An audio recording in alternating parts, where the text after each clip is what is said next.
So as I'm sensing, the one of us that is pretty dead set on someday having children, whether that be via adoption or whatever mechanism, like I do think that I feel like I've missed out on like stuff with like my nephews that I wasn't there all the time for. So like I am that you would have liked. Okay. Yeah, so I am anxious to like have like that full experience, because again, I felt more like I had the full experience with my oldest nephews because again, I was there every day. Like we talked every single day. We bonded and like, we're together every single day. So I do think that there's something to that, but at the same time, like I also like really love the relationship I have even with my younger nephews. It's just different. It's just real different.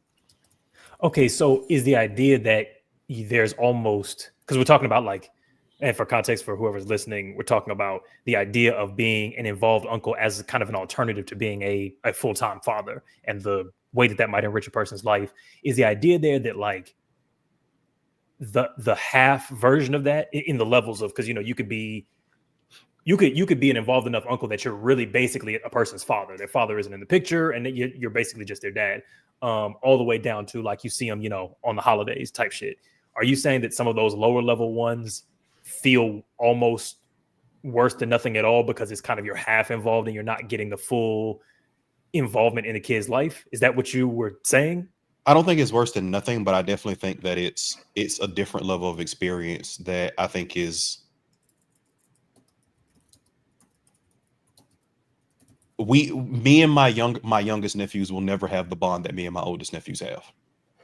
Okay, so and it's gotcha. Okay, so it's comparing the highest level to that, less involved level. Yes. Wait, FD explained urethral sounding to us? That sounds familiar, but I'm trying to think. That sounds familiar, but that direction don't sound right. I don't know. Oh, I'm trying to remember which episode was that in, Henry? Find that one so we can pull it up on the screen. We're gonna pull up clips and shit from the podcast, from the fucking happy birthday to us. You know what I'm saying? 300 rotations around the moon, or however it works. Yeah. Because I think something about being able to, also because you don't have a real say in a kid's life, which to be fair is I think that's fine. And I'm pretty set on the not having kids thing. But when I think about adoption, for instance, that seems like something I do like mad late in life. Like just based on the current trajectory, I couldn't see doing that before like 50. Post 50, I'm like, okay, I can see adopting somebody, you know what I'm saying? Like making somebody's life who was going to exist anyway, see if I can help somebody out. Yeah. I feel that. Yo, shout out Stinker Poo. Shout out. All right, we're trying to do some. Go ahead. Oh, I was just about to just add on to it. I do think like that's a really, me personally, again, like not knowing if I really want to have kids or not. I think being like that cool uncle, it's kind of like, visitation a little bit, being there for them, but you're not like responsible for them. Exactly. I'm available, but I'm not responsible. Available, but I'm not responsible. Yeah. I just hate that to keep like literally every freaking time I'm around them. Not like my sister, but like my sister's husband's side of the family, like, or even my sister's husband. Man, Josh, you ready for this, man? Nope. Same answer every time, my boy. Yeah. That's mama. Don't keep asking me that shit. Don't keep asking me no shit like that. Like, bro, like, I'm gonna be this Thanksgiving table finna get flipped over. Don't ask me about my life plans. I will tell you what my life plans are. I'm gonna be real. I thought it wasn't a thing. It happened. The conversations for me started happening so late in life that I was like, "Oh man, this is one of the benefits of the patriarchy type shit. Ain't nobody asking me about this shit." And then it was like out of nowhere. Everybody, like, I'm not even talking about your hairline like, changed and they start going, so you like when are we gonna get some grandbabies? Yeah, it's like fucking people at work. It's like fucking like people, like on the street. Because you got that fatherly look. You look like you're supposed to have babies. So it's like, what's going on? Okay, now question. Do you think that if a person, like, did you experience this as a younger man? Because when I was like, okay, what I mean is, sorry, scratch that. When did you first start getting asked by people around you, the extent to which you were involved with women romantically, sexually. And I'm asking that in a super broad way to catch every possible version of that. I'll re-ask the question if it doesn't make sense, though. Can you please re-ask the question? Yeah. When did people start going, so you got a girlfriend? Like 16. Yeah. Like I feel like it was a little bit younger than that, but yeah. People start asking me that after I had a girlfriend. Like I had that's what I assumed for you. I had a girlfriend by the time people started asking me, hey, so you got a girlfriend? And you were just like, yes, I do. And they were like, great. We tick that off the box. Benchmark completed. Well done. Plays well with others. Yeah. And like my mom was the only one that thought I was a hoe. Like everybody else was kind of like on some other shit. But my mother would be like, man, I seen you down the block with old so-and-so. You out here hoeing and shit. And I'm like. But your mother was operating from a, you've said many things, about your mother, which I won't say as if she's mine, but like you've said that those are coming from antisocial places. Yes. Does that apply to this? Yeah. Yes. Yeah. Let me see. Josh, when did folks start asking your ass this shit? Yeah. This Lothario ass nigga. I feel like it was uncomfortably young. I feel like it was uncomfortably young. You know what I mean? When I was going to start having babies. Man, this motherfucker don't be paying attention to the conversation at all. No, I was paying attention. I was paying attention. 2 topics away. Because I'm also like reading like the side chat and shit, getting distracted. Like just like, all right, we got to manage. What y'all say about urethral sounding? Yeah. Something like over there want to bring up, but like when what started having babies, like when they not babies. It wasn't nothing to do with babies. What was the question? So the conversation went to. He tried to start explaining it instead of just asking.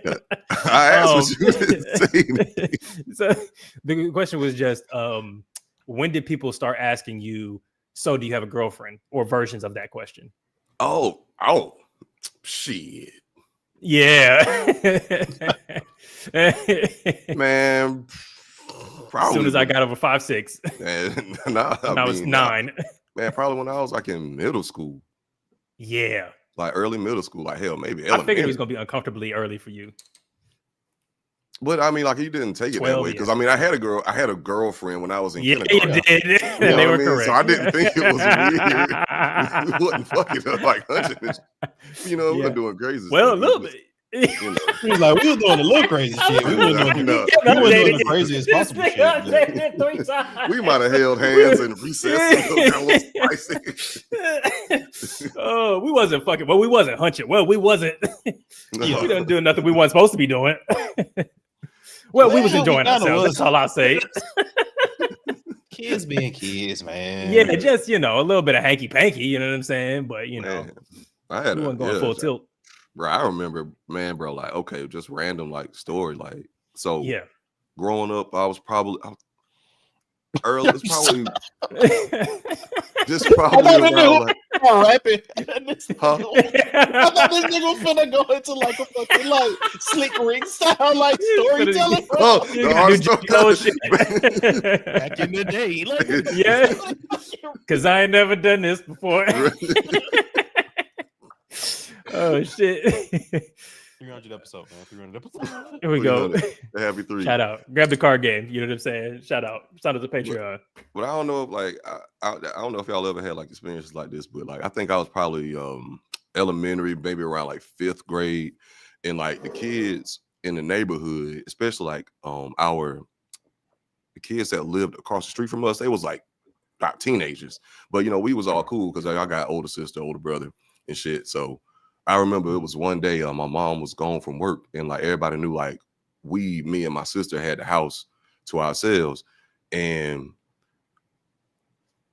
the neighbor, one of the neighbors, like sons and nephews or whatever, came over. He was like trying to get with, basically he persuaded me and my sister to like let him use our house to have sex with one of the girls in the neighborhood. And how old was he? Man, nigga probably had to be around like 15, 14. Y'all maybe. Elementary age. I think so. Yeah. Had to be. Yeah. But he had to be like early teens. Like he wasn't like old. Okay. I mean, well, yeah, it'd be crazy. I think would it be crazier if he was old?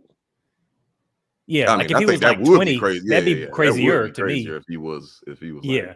like, So I feel like oh. 14, 15 feels like the age that it's like, okay, you tricked some elementary schoolers into letting a older middle schooler fuck in their house. That's like I feel like he could tell that story and he wouldn't go to jail. I mean, yeah, because they was the same age. Yeah, that's good. It was That's a good whole sign. thing, though. It was kind of. Oh, okay. Did you feel a type of way, like looking Oh, back at I it mean, now? like, of course, outside of just getting in trouble, like, oh no. And then that's the first time I actually smelled what room 6 smelled like. Oh, that's actually too early to be smelling that smell. Not gonna lie. Yeah, a smelly smell that really smelled. Smelly, the type of smelly smell. It applies to everything. Yeah. We had the house in the neighborhood that was like that house for like the kids to like we all congregated. My homeboy Dwayne, for example. Oh shit. Yeah, he ain't gonna see this. Anyway, so like we would all be at his house because his dad worked super long hours and worked overnight. So and I knew this nigga for years, for like over a decade, and saw his dad like 3 times. So he was at home by himself like all the time. Sometimes his sister would be over there, but she'd be in and out with like niggas' houses. So like this was the house where we would be like playing games, unfettered, like people would smoke. I never saw nobody fucking, but like it was a house where like if we wanted access to that kind of shit, like it was that. And as I moved around, like it was always that house. Mm-hmm. It's kind of funny that it was apparently Josh's house. Yeah, it's crazy. I mean, could have been. That was a one-time thing though, so it wasn't like niggas was just coming over like the house is the boom boom room. That's where you go. Yeah, right. All right. In the was it shit in the chat that we haven't hit? They was talking about the FD thing, but apparently that was like conversation. That might have been like one of the first conversations. I still can't remember like the urethral sounding. Somebody said it made. I remember talking about it. I feel like I was explaining it to him.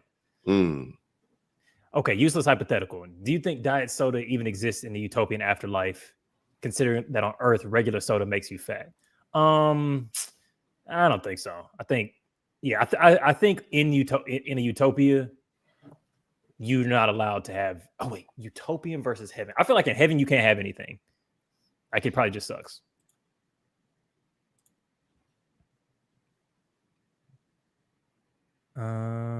Somebody said Dave the boy conversation kind of. Go ahead.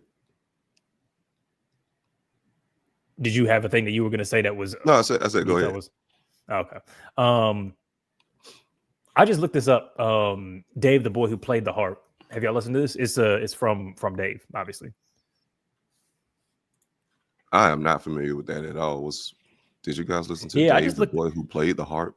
That project is amazing. I don't know the project, but I know the musician. He's I like him as a rapper. He's probably in my like top 20 of UK rappers. Not that's probably how many rappers I know that from the UK anyway.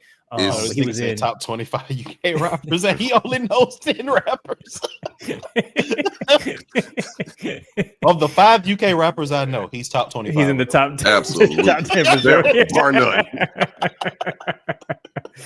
The bar is right here, and he's right there. You know what I'm saying? Right next, close to it. But he played a character in Top Boy season 3 or whatever. Question: Is this person's name Dave the boy who played the harp? No, the album the album is called Dave the boy who played the harp. The musician's name is Dave. Okay. Okay, all now right. we understand. Gotcha. Now you got to say the whole thing. Yeah, it's like a Tribe every Called single Quest. time. Yeah, okay. Yeah. I love listening to a Dave the boy who played harp. He's great. That actually might be kind of dope. That is kind of dope. Now that I think about it, somebody should do that. You know, like Tyler, the creator of music, who raps and sings sometimes with a hat on. Yeah, it's kind of a long name, but goes off for color girls type shit. You know, shit for black boys who who have considered suicide when the sun get too low? Is that what it was? If it wasn't, it's close. I think that was, I might have disrespected whoever the playwright of that shit was. It was pretty dope though. You know what I'm saying? I was so irritated with y'all that day. I know. Like, honestly, absolute peak cinema, and here they come when they got there and criticism. Nah, bro. Shallow, pedantic, useless, known tropes of the black community. Yeah, I mean, honestly, in hindsight, because I had to edit the vlog of when we were in the UK. That shit. Looking back at like the unedited conversation, I was like, we really just shitted on this man's like childlike wonderment at being introduced to a new medium. And we're these two grizzled like consumers of the art form, and we're like, nigga, that ain't real hip hop. That's some pussy shit, bro. And he was like, but I've just listened to my first Hobson album. This is amazing. I've never heard anything like this before. You mean to tell me y'all like the scene transitions and shit? Come on, he was like, nigga, we done been seeing that shit, bro. They stole that from a 2003 play in New York, man. This shit trash. Shit. Derivative.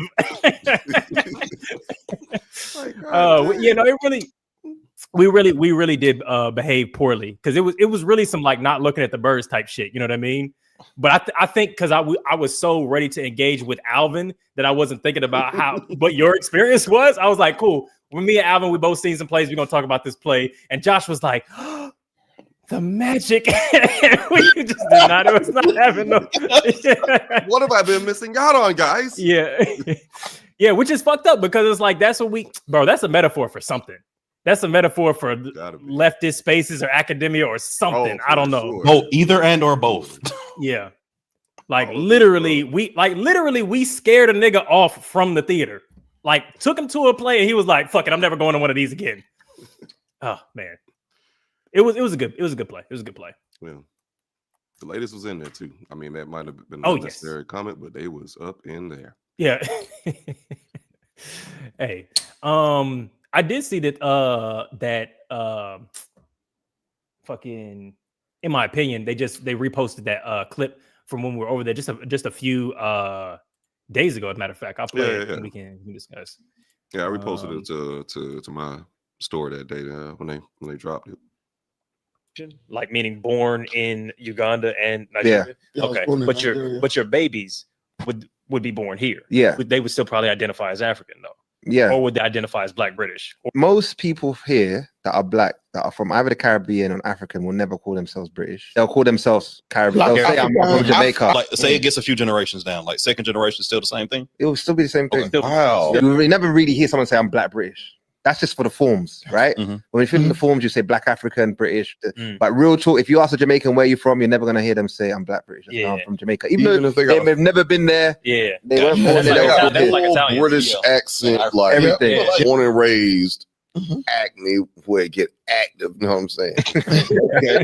Yeah, damn. Plus we feel like we're just here, we're visiting. Yeah, it doesn't feel like this is home. Yeah, because you say, "Oh, we'll go back home." We're going back home. Yeah. There's a part of me that really likes that. I'm not gonna hold you. Like, there's a solidarity in that. I mean, it just comes from the fact that they know where home explicitly is. Yeah, But that comes back to the Caribbean thing, because Jamaicans like are considered like, and you tell me if I'm wrong, but like, if you go, this guy's Nigerian, he's Igbo, this guy's Ugandan, this guy's Kenyan, whatever, this guy's Jamaican, this guy's Trini. Like, those are two slave colonies. I get what you're saying. That's the same thing as America. Yeah. Black people got to Jamaica the same time we did in America. Yes. But that's considered like a valid identity. It's not. It's like 200 years old. Yeah.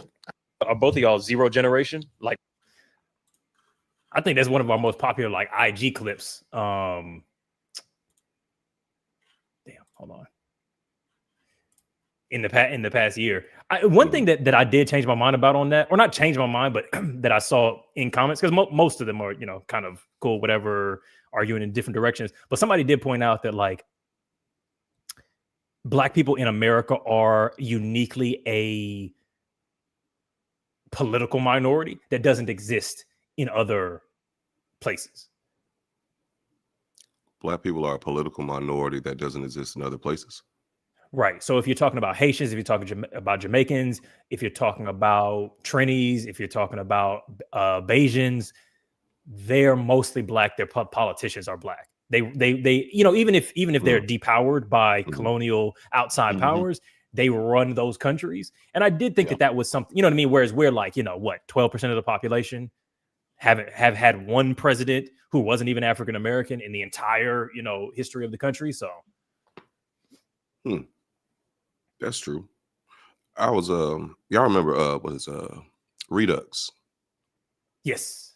He responded to the story, like, you know, responding to that same thing, basically saying, like, you know, he seconded this because I'm sure he wouldn't mind, but so that in university, no one claimed being from the UK. They rep certain boroughs, but never the country, as a vast majority of us either first or second generation immigrants.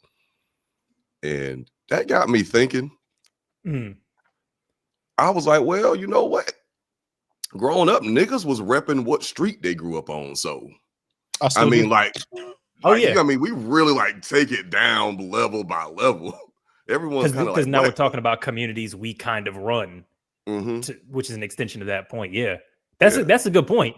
Like, because Jay-Z has that whole, like, what did he say? Something about the house that your mama's renting in during 444. I can't remember what the line was. Yeah, don't die with a block that your mama's renting, something like that. Yeah. And so, and you know, because that's the thing that gets criticized all the time, like gangsters who are, you know, shooting each other in the streets of a town they don't run, in a country they don't run, fighting in buildings that they don't own, that kind of shit. But it's like, yeah, but community operates at different levels. So you go like, yeah, we don't run the country, but we run this block. So this is what the community is. That kind of, yeah, there's something there. I think it's I feel like for some reason, like, it's just like something that's just ingrained in the black diaspora. We just have to rep where we from, like, just having that pride. Even for like African Americans, like, we might not be able to say like, oh, my people are from the Congo and you know, shit like that. But you're gonna be like, nah, Bronx nigga, what's good? Harlem nigga, you know what I'm saying? Bartow Street was, you know what I'm saying? Glenn County. We was repping the park that we played basketball at. It was Sunset Park versus Perry Park, nigga. I think it depends on the, and I say this very much taking it back to my age-old argument about why people try to rep a city that they're not from. I think it just goes back to what has clout in the context of what you think has clout. Yeah, because that's though, which are because that's why people from, you know, an hour and a half away rep Atlanta. Because, and it's not because like, oh, it's just simpler to say that. It takes you 3 seconds to say I'm from an hour outside Atlanta. Like, cool. People understand that reference. They say I'm from Atlanta because Atlanta has clout. You know, the Long Island niggas in Westchester County say they're from NYC because NYC has clout.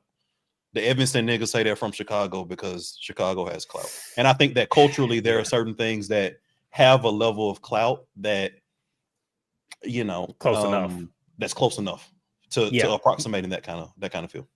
That's going for sure. Like, I think that's part, like, I disagree on Atlanta to an extent. Obviously, we've gone over that one in the past, but I think that's definitely, like, people who are unambiguously not even close to being from Atlanta. They're just from Georgia. They're from Roswell. And they're like, yeah, from Atlanta. And it's like, you're definitely, like, by no definition are you, but you've been there a couple of times. You know what I'm saying? You visited your grandmother who stays there. And if somebody meets you in Cali, it has a lot more cultural clout.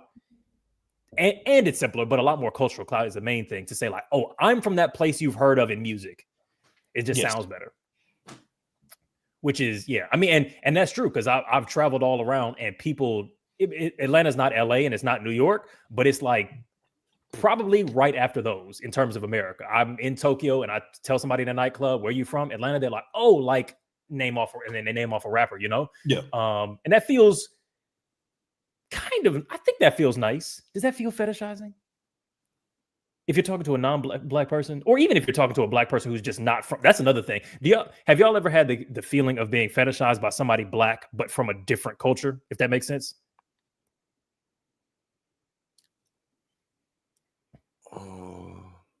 No, not by Does the question make sense or not? Okay, yeah. The question makes sense to me. Okay. I don't think so. No. Okay. I'm guessing you have?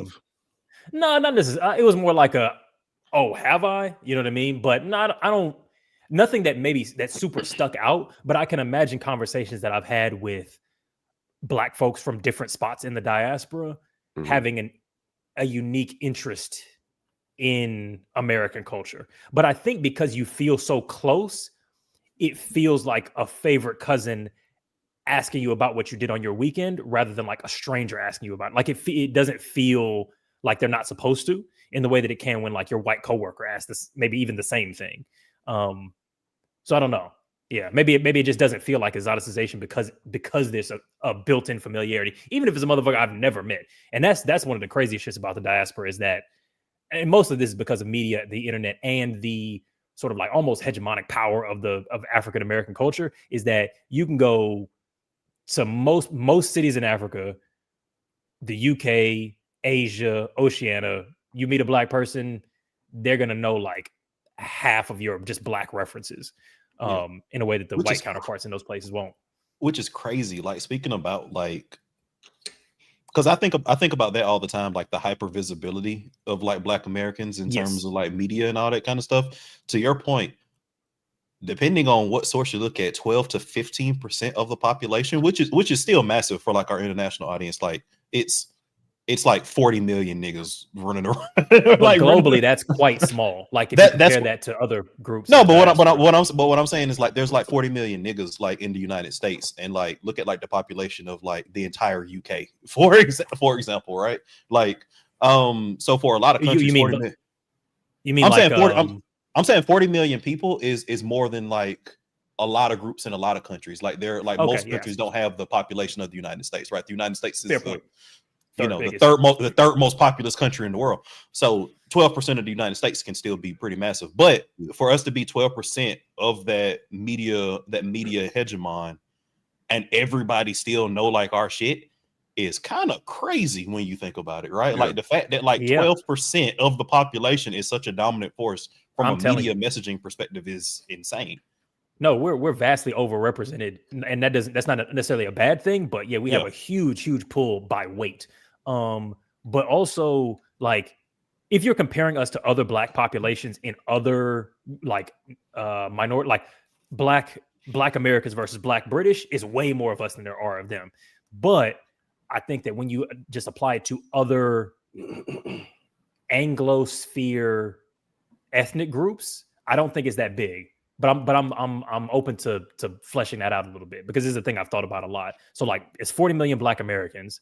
If you compared us to other ethnic groups in the world that aren't Anglosphere, then we're not in the top of that. Because if you go, how many Uyghur Muslims are there, or whatever, but that doesn't make sense. You got to compare it to English language. That wasn't necessarily my point. My point is that like no, like, I'm building. There's like 60 million people in France. Was my point. And my point was like there's 50 million Italians. Period. Like in Italy, I'm asking a new question. Yeah, but I just want to clarify my point. Okay, mostly for the audience, not for you. Gotcha. Hey, we wiping the floor with their ass. 40 million niggas versus 50 million Italians. Get out of here. Yeah, no, you're right.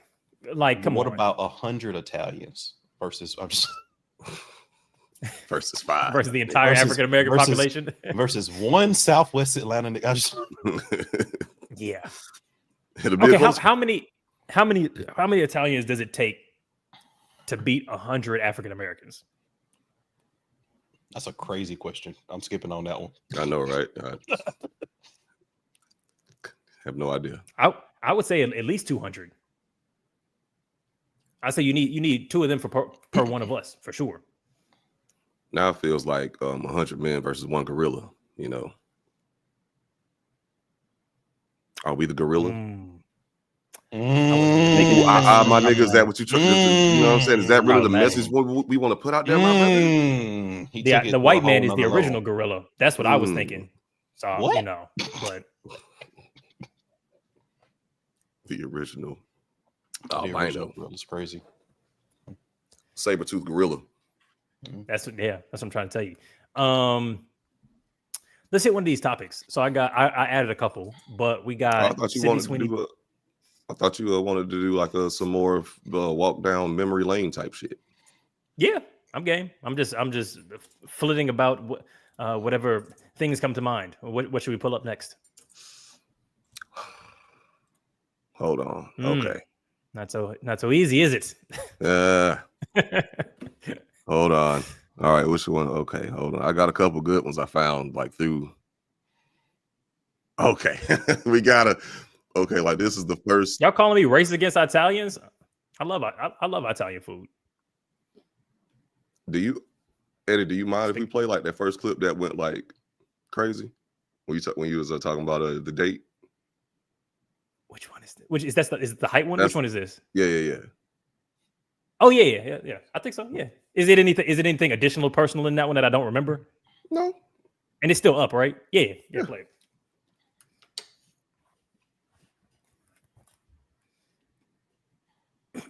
I got a ton of Italian friends. I'm still on this. I got Luigi. I got Chuck. Oh shit! This taking it way back. Oh yeah. About my height on dating apps, right? What do you say? Wait a minute, time out. What do you say? What? I lie about my height on dating apps, right? What do you say? Wait a minute, time out. What do you say? What height do you list? Okay. This is good because it's a science to this because there's numbers you can get away with. Because if you're not 6 foot, you can't say you're not 6 foot because girls know what 6 foot is because that's the cutoff, right? Mm-hmm. So they got the tape measure in their head to be like, nah, you're not 6 foot is this much above my head and you're not there. Yeah, so you got to lie around that. I'm 5'8". I say I'm 5'10" because they don't know what the fuck 5'10" is. It's 2 inches below 6 foot, but they don't know what the fuck inches are. They just know what 6 foot is. But they have a deep-seated sense that something ain't adding up when they meet me. You know what I mean? But they can't quite put their finger on it. Are you only wearing boots when you meet them the first time or some shit? No, what I try to do is get to the cafe first, so I'm already sitting down. I lie about my height on dating apps, right? What do you say? Wait a minute, time. Alvin clocked that shit so fast. Wait a minute, what'd you say? Hey, look, man. You know what I mean? Creative storytelling is an important skill in life. These are things that we have to know. Yeah, facts. 6'1", exactly by the way. 6'1", by the way. Yeah, same. Talk that exactly. Shit. Wait a minute, I grew a little bit. Yeah. Eddie, I'm just mad that you tried to fucking like justify your buttonness on this shit. Like, it's not so easy, huh? You think you can do what I do as the button?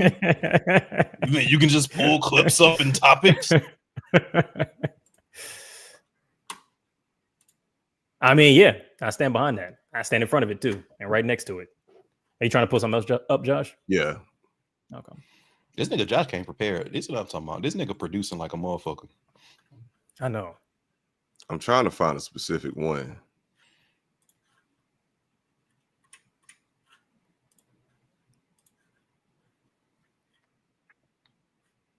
Oh, we got to hit the patriarchy boomerang. People love that one. Oh yeah, man, bro. I look back at that shit and like realize that my dome is just completely exposed, and it's like light skin. Can I share it or no? Oh yeah, no. You got to pull it up. Yeah, I do. All right.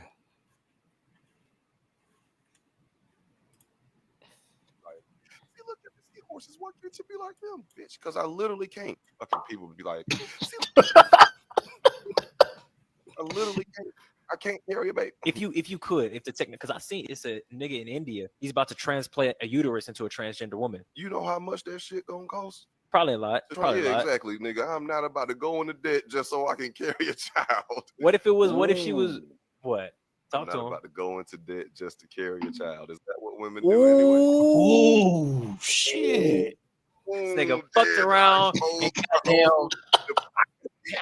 Oh, the feminism shit. Nigga hit a patriarchy boomerang. He said, patriarchy, you feminism.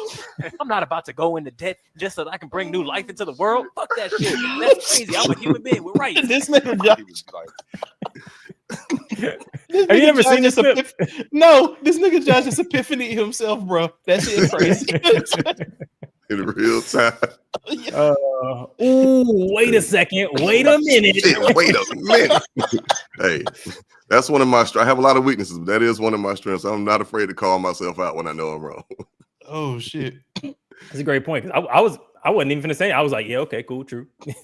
That's crazy. That's why I always wear a hat. No. Oh wait, somebody right here. Yeah. Fuck you, first of all.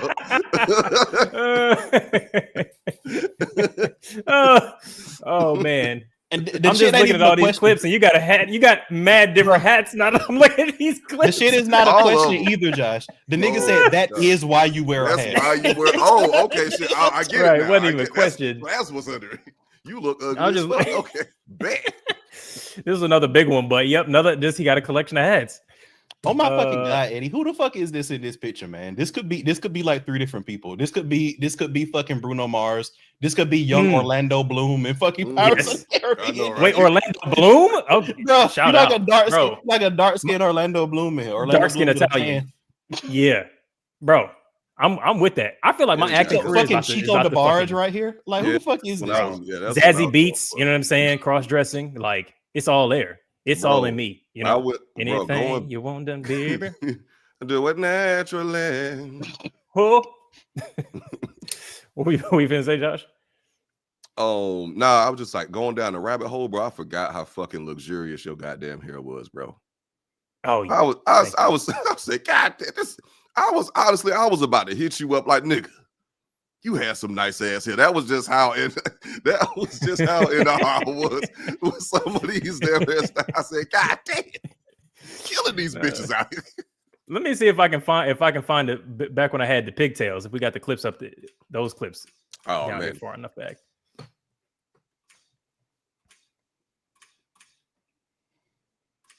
But did you end up finding the clip that you were looking for? Yes. Okay, yeah, pull it up while I look for this.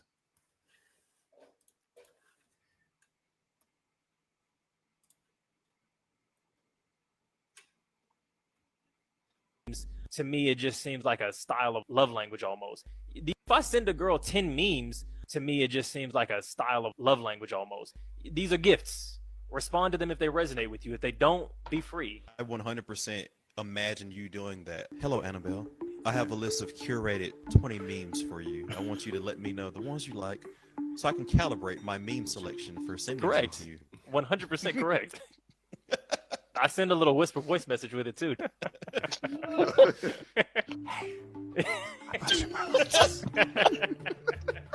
let me know what you think. What's your address so I can send you flowers? I already know it, but I wanted to ask just as a courtesy. Just so I can have the consent. Will you give that to me, my sweet angel? But I also need you to sound excited when you respond. Oh shit! If I send a girl 10 memes, that's good. I did find a clip where I had the pigtails, but you can't see them very well, man. The camera quality is trash. But let's see.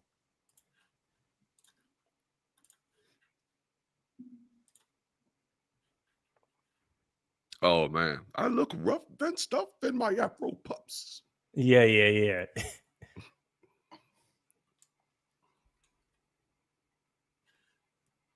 Oh, is that what you just wanted to? You just want to show Thicken my hair to make it more unmanageable. That's a real thing. Asian people do that shit.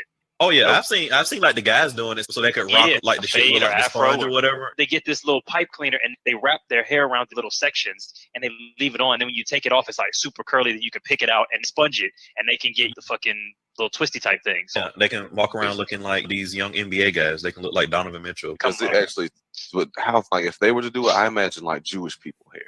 It'd be nigger kink, man. It'd be like hard R. Shit, yeah, that was right.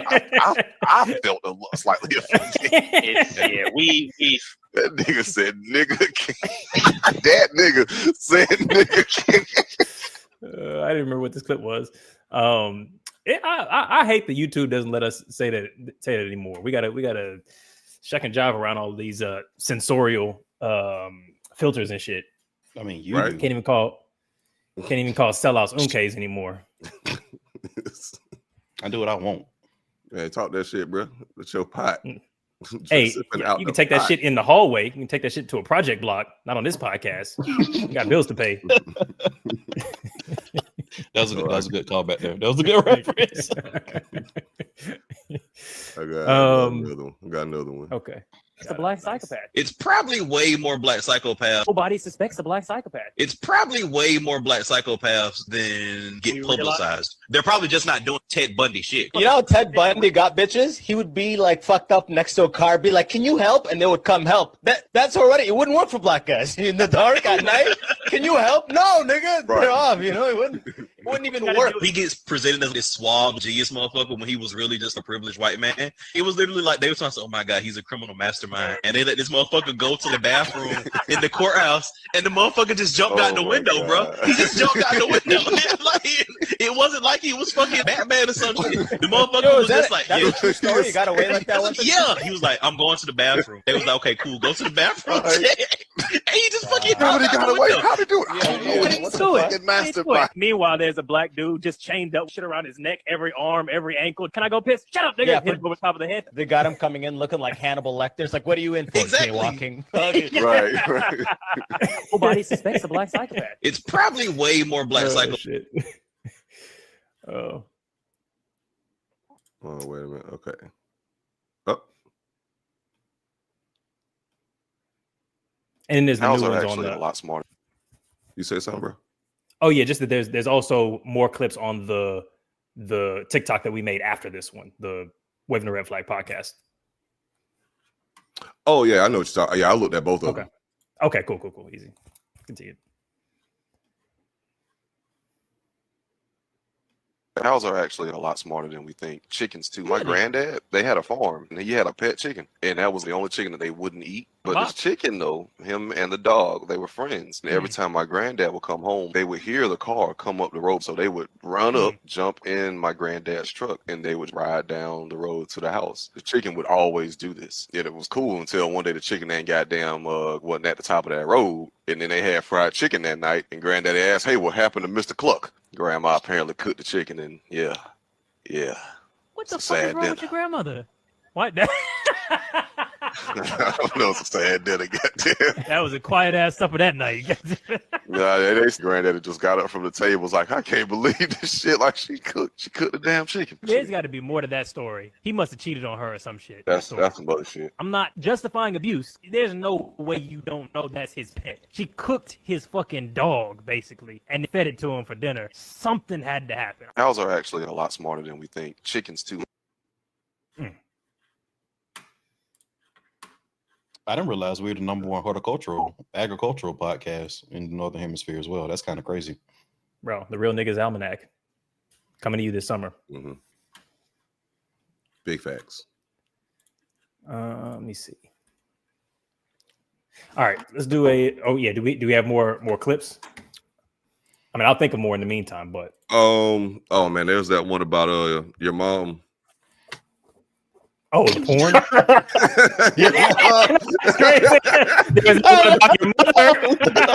Your mom.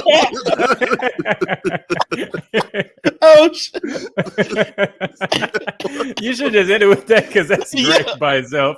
That's basically what that nigga did. That's what he said. He said that one about your fucking mom. Pause. Y'all want to talk about anything else? I know what I want to do. Your mom. But yes, the one you just mentioned. Yeah, I couldn't find it. Let me see if I. But it's all good. If you got to search for it, it's all good. No, I'll search for it. Do you want to pull up the vlog? Let's just pull up the UK vlog in the background and just like I don't know, click through it or whatever. If you're happy to, while I look for that one. Let's see. That's the let's see here. Make sure y'all.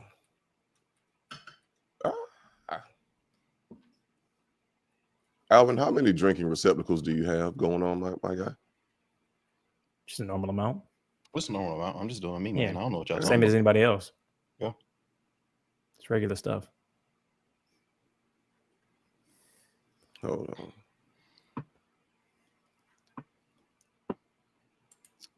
Almost there.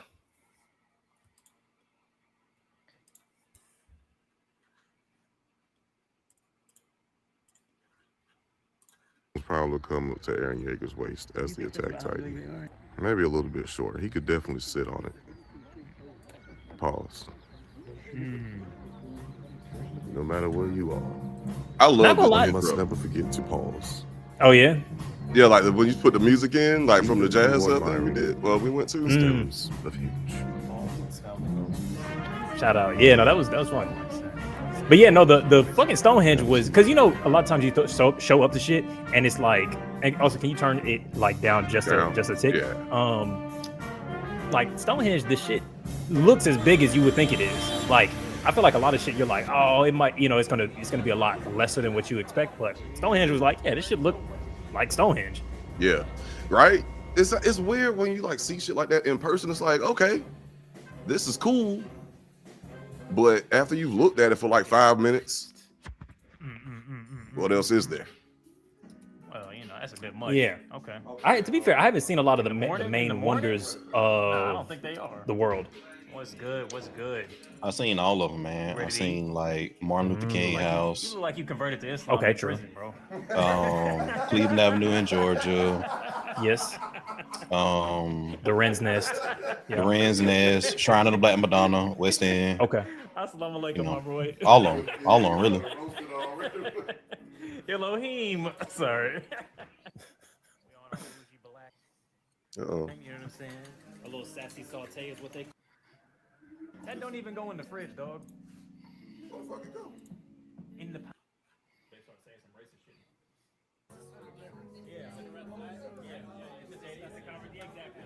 Shout out to the boy.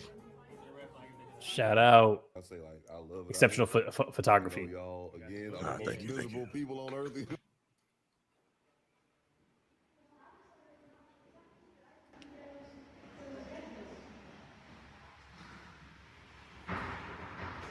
As we watch Edward meander,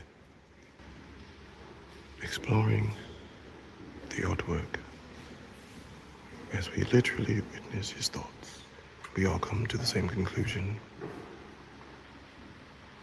I'm not sure what the fuck I'm looking at.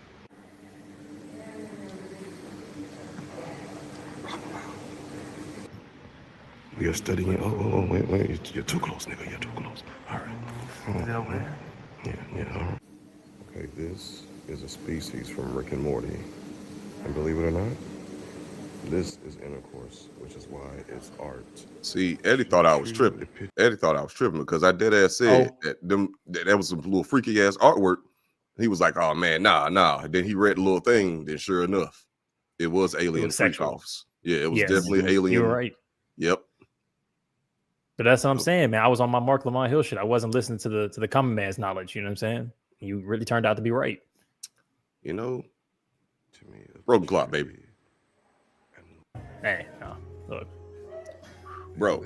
Yeah, it's more like a fast clock. You know what I'm saying? That part. Time's always right if you know how to listen. Bro, I was fucked up. Oh yeah. Look at that hand. That's a drunk hand. Right yeah, that is a drunk hand right there. That is a drunk hand right there.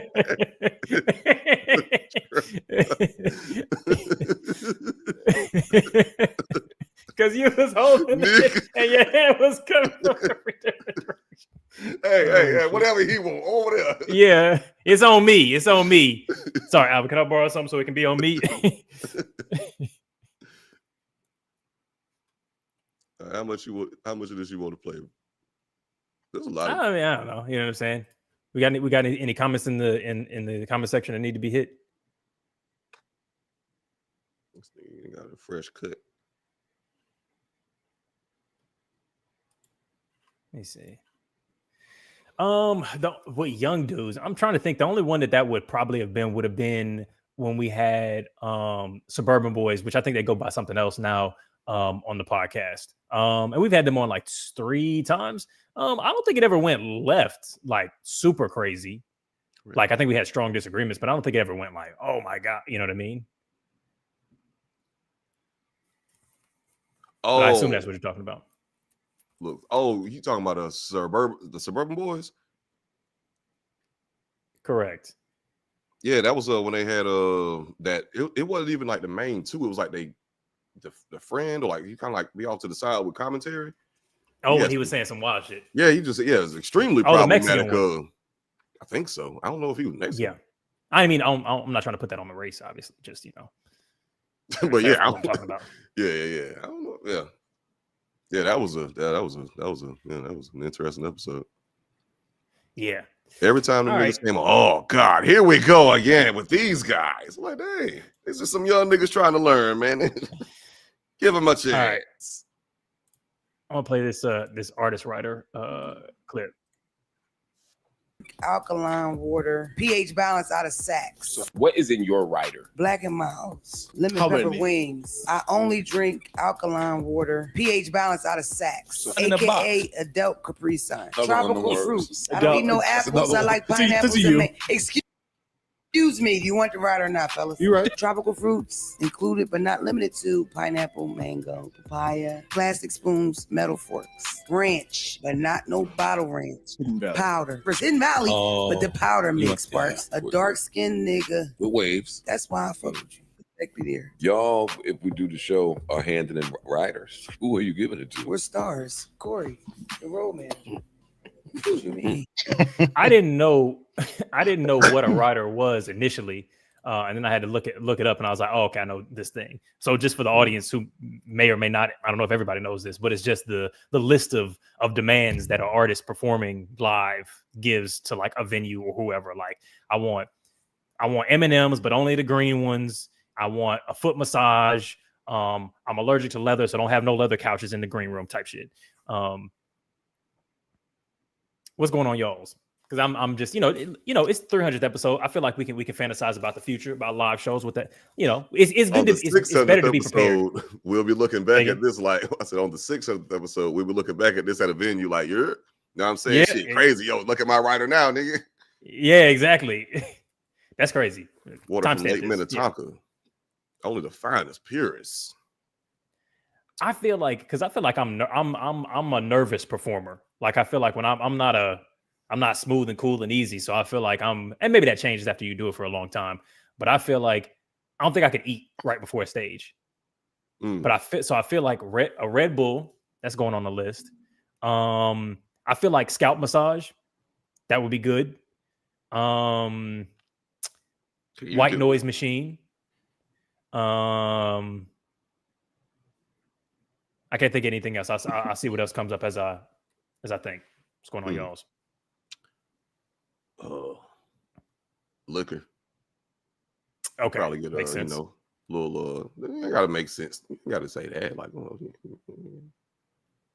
gotta be like, oh yeah, of course that's right. Oh, sorry, you talking to me? No, I didn't. Who else would he have talked to at that point? Of course. I didn't mean it in that sense. Yeah, I was just fucking with you. Yeah, some chilled whiskey. Okay. More alcohol, yeah. Water. That's good. Probably balance it out. Yeah, got to do that. I don't think he was gonna put that on there before I left. Water. Yeah. I think you were like, I'm a little. Let me put. He got to go completely the other way. Now he got to be like fresh fruits, vegetables, kale, right? It up, you know what I'm saying? Yeah. Broccoli in the raw. Some kettlebells, just so I can get some reps in before the stage. No green broccoli, only cauliflower. That's because green got too many calories. I don't know, because like right now, like bro, like you know what I'm saying, like I would look at myself as, you know what I'm saying, like and I don't know what I would want to have on the road, because I feel like once you start being on the road a lot, then that's when the rider starts to get a lot more. Yeah, that's when the rider starts to become a lot more necessary, because like if you're on the road so much, then like having like those creature comforts, at every destination you go to can help. But sometimes people get like OD with it. I feel like I would want to have somebody who's just like reading bedtime stories to me, like out loud. Something to where I don't have to engage. I don't have to look at a phone, but somebody can just be telling me some stories, some comforting stories in the background. I feel like that would help me get through. While massaging your scalp, that's kind of legitimate. No, different person for this. That's crazy. Different person. I'm just saying, like somebody doing that. Oh yes, yeah. Simultaneously. Bedtime stories. Boom. Yes. Gotcha. Yes. What if this nigga Eddie try to make us do it? Like made us. Okay, you guys, right? You gotta read me cat in the hat. Josh, we got to read the contracts real close. Right. And then this nigga got his attorney. Guys, it's fine print, just so that we didn't have to spend as much money on the paper. That's all. Right. Don't worry about it. The whole contract is fine print. It's all on a posted card. Just sign at the bottom. Type shit. Like we gotta fucking put this shit in. Gotta go to the library. Go to your local university library. You gotta have that Spy Kids shit. That shit to look at it. What about you, Al? What you putting on there? We got wheat thins, bowl, beaker, glass pot. I'm gonna go with whatever the rider budget is. Just cut me a check for that, and you just so that I can just put that shit in, like, you know, a safe security investment vehicle, so that I can continue to up my hustle. You know what I'm saying? Like, I put that shit in like the S&P 500 Vanguard account, and then all of a sudden I'm getting paid 3 times. You know, when we go on the road right there. You know what I'm saying? So it's like, no, you know what I'm saying? You got to understand how you do this business shit. You know what I'm saying? Yeah. We really ain't thinking. That's the quadruple bottom line. We really ain't thinking like that. See, my bro, you got to put us on game beforehand. I'm over here wasting my money and my talents or the budget on booze when I could be making these bucks. Because the waving the red flag pension plan, it really not going to sustain us forever, Josh. So we really got to understand how we putting this shit into our Roth IRAs so that we can sustain, you know? Exactly. Shoot, you know what I'm saying? Traditional Roth. You know what I'm saying? These are the questions, my nigga. These are the questions. This BGBB. What? He does. Why would you read that out? It's obviously incomprehensible. Like, why did you read that? Why did you read that out loud? Why did you read that out? I was processing it in real time. Because I'm like, see, that's how you get, bro. That's how you get your system hacked. You know what I'm saying? Yeah. You get an email with incomprehensible text. You just like, just copy and run this in the terminal real quick. See what it is. Thank you, Eddie, from you. You the one that typed that ignorant shit out. Like, don't do that. It's a typos, my nigga. Like, what the fuck? This nigga. What kind of fucking typo was that? Because Josh tried to sound it out. You said, "What does BG Bibbit?" Because I'm like, is she? Because this is the alphabet. These niggas love some goddamn acronyms, knowing damn well you thought of some everybody don't shit. know. So I'm like, is she using like some, like, you know, some special Indian? Some fucking TikTok lingo type shit. Yeah, like whatever. You know, BGBB, LBBBBB. Right. Everybody know about that. These niggas love some goddamn acronym, boy. It's that YN shit. No, that's hilarious. Let's hit a round of the card game. Splash of water. In all seriousness, everybody knows it. The link to this is in the description. You know what I'm saying? You can grab that. Matter of fact, I'll double post it here. Boom, boom, boom. Every single card has a serious side and a silly side. Great for a dinner party, great for a cookout. You can do the game all serious. You can do it all silly. You can switch in between. You know what I'm saying? When the one weird dude answers one question kind of crazy and y'all like, all right, let's change the vibe of this conversation. You know what I'm saying? It's a great tool for repivoting. You know what I mean? It's just getting too serious or too silly. All right. We starting out serious. What's a piece of advice that Josh was like, nah, I can't do it. What's a piece of advice that changed the course of your life? He was like, nah, I'm not. He was like, I ain't no serious shit right now, man. He was like, fuck I ain't feeling this serious shit. Fuck. What's a piece of advice that changed the course of your life? I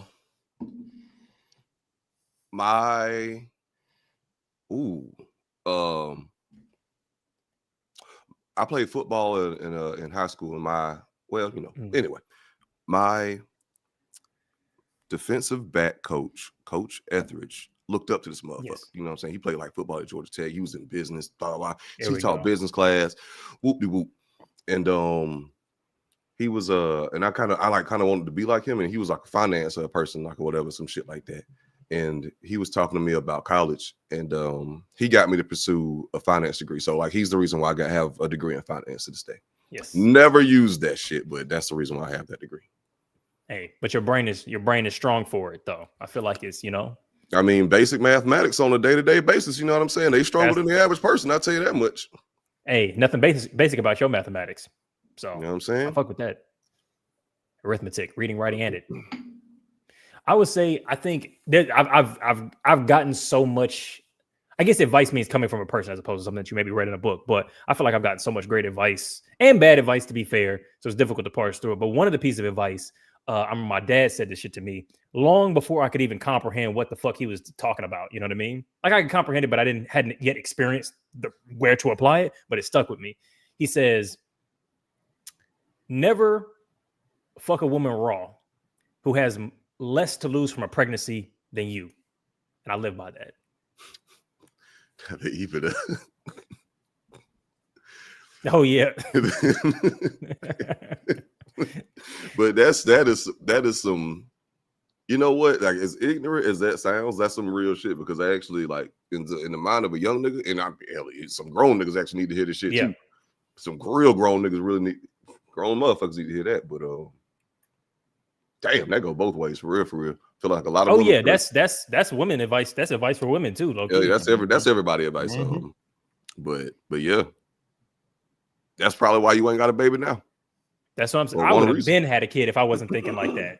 I would have been had a kid if I wasn't thinking like that. My God. Yeah. I look back at so many times, like if I would have done things differently, or if I would have like maybe chosen, like, it's a few pivotal moments in my life that I look back on. If I would have done things differently, I probably would have had a baby by this time. Yeah. How old would they be? Now you asking questions. I'm trying to triangulate. I know this shit. I know this motherfucker. there is so much room in the way that I intentionally asked that question for you to answer in an incredibly vague way that doesn't say anything specifically.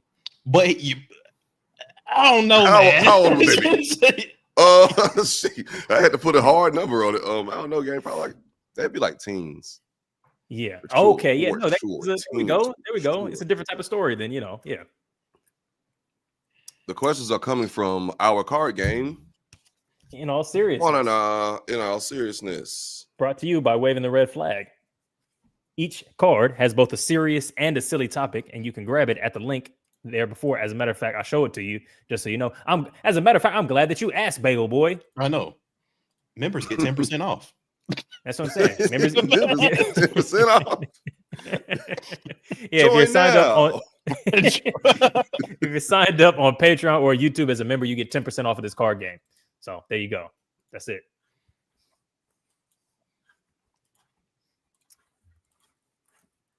Yeah, having a teen right now would be because I feel like also having a teen at this point would be. I feel like you're almost already coming out the other side of it at this point, because like Willie Mack, he had his baby when he was like 18, and he's like now he's in his 40s and his baby is in his 20s, and so he's living. Oh no, they're interesting close. lifestyle. They're closer in age. Oh, 16. Oh, 16. Yeah, I think Willie, yeah. I would. Yeah. I wish I could have did the shit. Like I have like coworkers who had kids young, and now they're like in the same position that I am. And they talk about how hard it was, but like on the other side of it, I'm like, man, that shit kind of looks sweet. It's like you got kids that are nearly grown.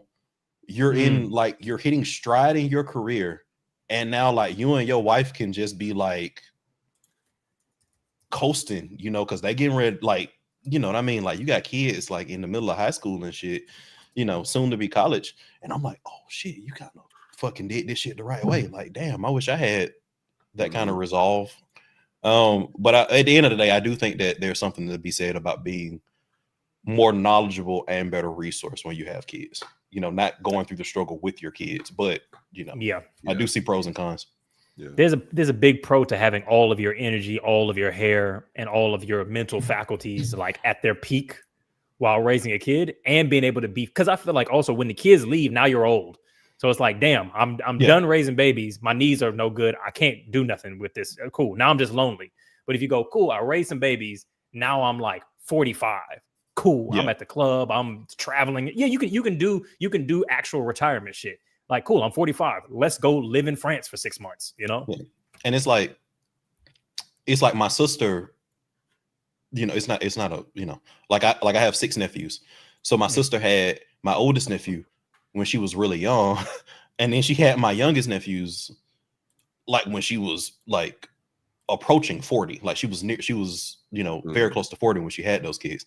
So just having her tell the stories about what that looks like at every stage of your life from that perspective has been like very interesting. And it's very much like what you stated. It was very easy to do the things that require a lot of energy and a lot of get up and go. Like at points, like my sister was like a full-time student and worked full-time and had multiple children. And she was like, that was something that she could do in her early 20s, like feasibly. Like, was she tired? Yes, but she could do it. Trying to do certain shit now with like twins in your 40s is like, I'll never forget that shit, man. Like after my nephews were born, I was in school, my youngest nephews. So I came back fucking Thanksgiving, and these are twins. And you could just feel how fucking tired everybody in that house was. My fucking sister was, both my sisters was tired.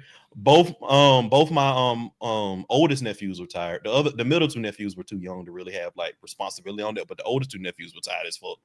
My brother-in-law is fucking tired. I walked into the door, they said hey, and they handed me them fucking babies. I swear to God, I ain't see another nigga for 2 days. They were just like, okay, they was like, you got the fucking babies, like go ahead and run. Everybody just fucking exhausted. Nah, bro, I don't know what the hell I would have did in that situation. I would have got overwhelmed and left. Y'all got it.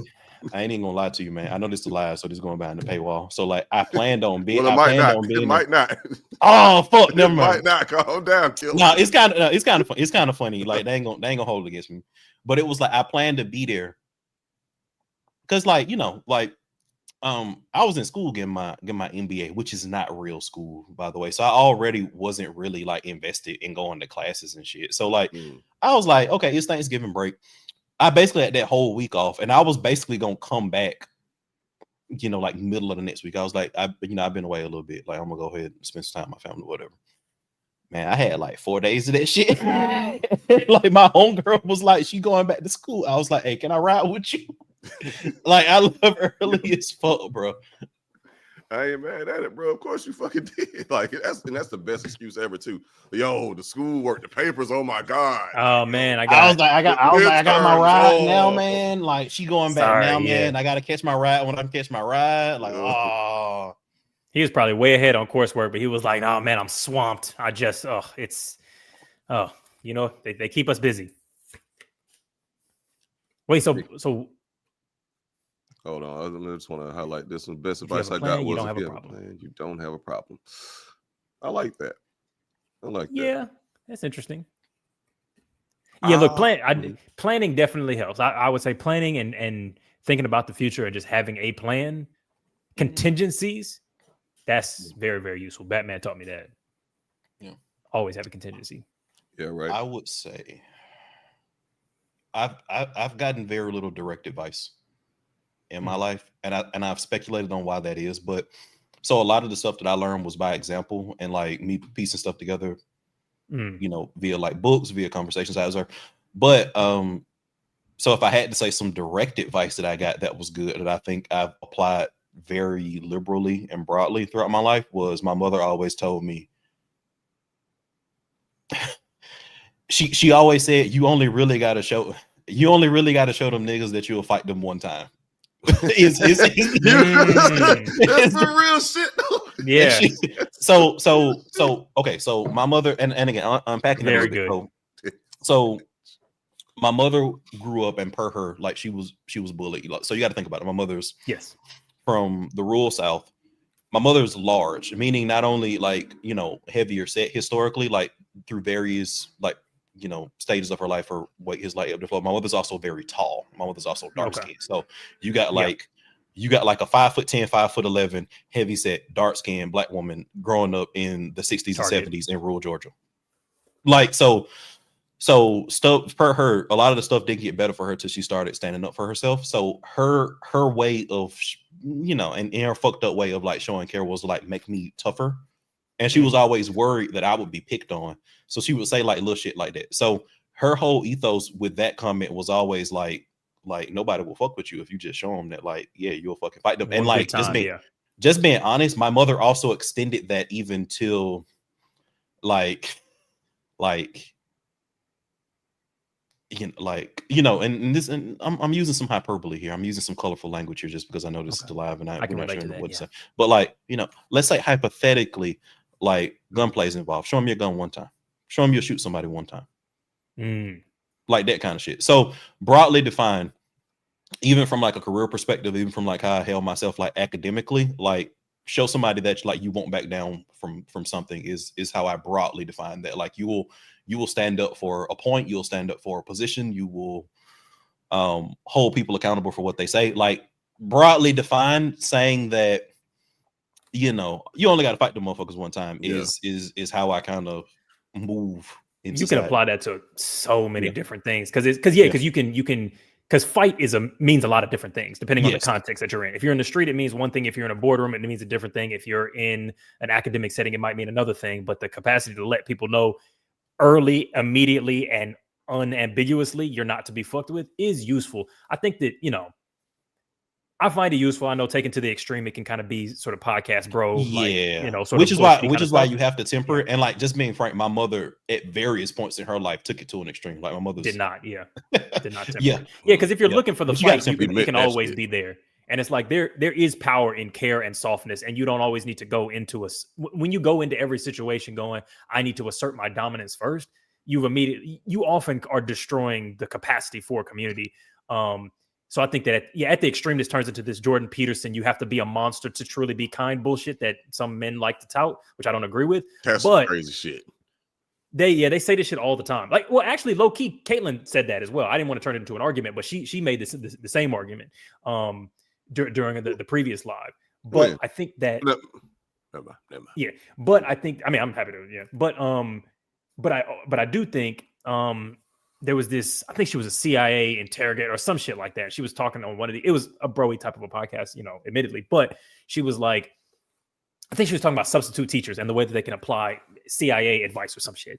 And she was like, because that's how these podcasts be, bro. Like, here's how you, an accountant, can learn from the Navy SEALs. You know what I mean? That's how, Joe Rogan should be. But they said something like, if you are too aggressive early and you pull it back, that's a lot easier to do than going the other direction.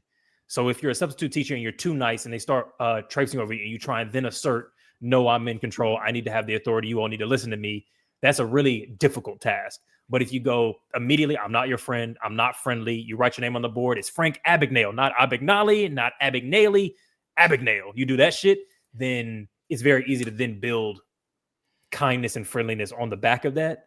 And again, I think at the extreme, it turns into some Jordan Peterson nonsense. But I think you only got to show them one time that you'll fight. And then you don't have to ever do it again. You just got to show them the one time. Yeah, I think the better way to go about that is like having boundaries. And when people like test your boundaries, that's when you only got to show them niggas once. And I'm not a person to fuck with. Yeah. But just going in, just trying to be a hard ass, because that could backfire too. It's like, look at this fucking weirdo fucking nigga. Like, who the fuck is you, bitch? You can also get your ass beat. You know what I mean? Right, exactly. Like, the fuck? Because then you're the person, because then you become the aggressor. Like, you become right. So they're like, my mama once told me how to deal with this. Whoa, now you trying to test. Hey, man, fuck out of here, bro. Like, just be cool, man. Like, just stand up for yourself when needed. But you ain't got to, and that was like her underlying sentiment. Like, my mother was never like pro, like, go starting a fight. Like, the advice wasn't the jail adage of like going just like find the biggest guy, fight the biggest guy and like just fuck him up. No, she was like, no, somebody fucks with you, let them know that like you'll hold your own, you'll stand your ground, like you will fight them.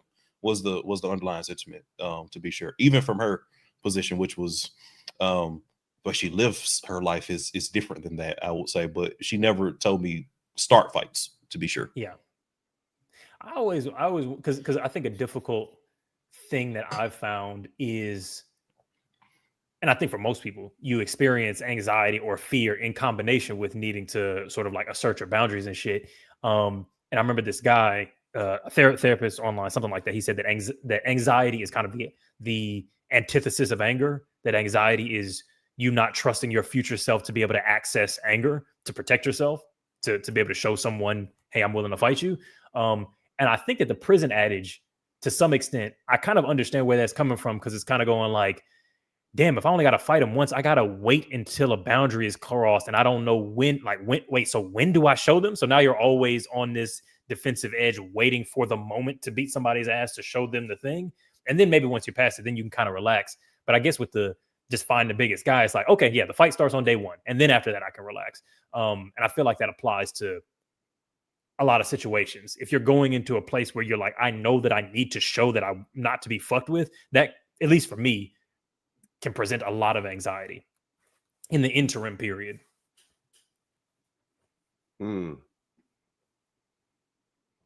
Indubitably.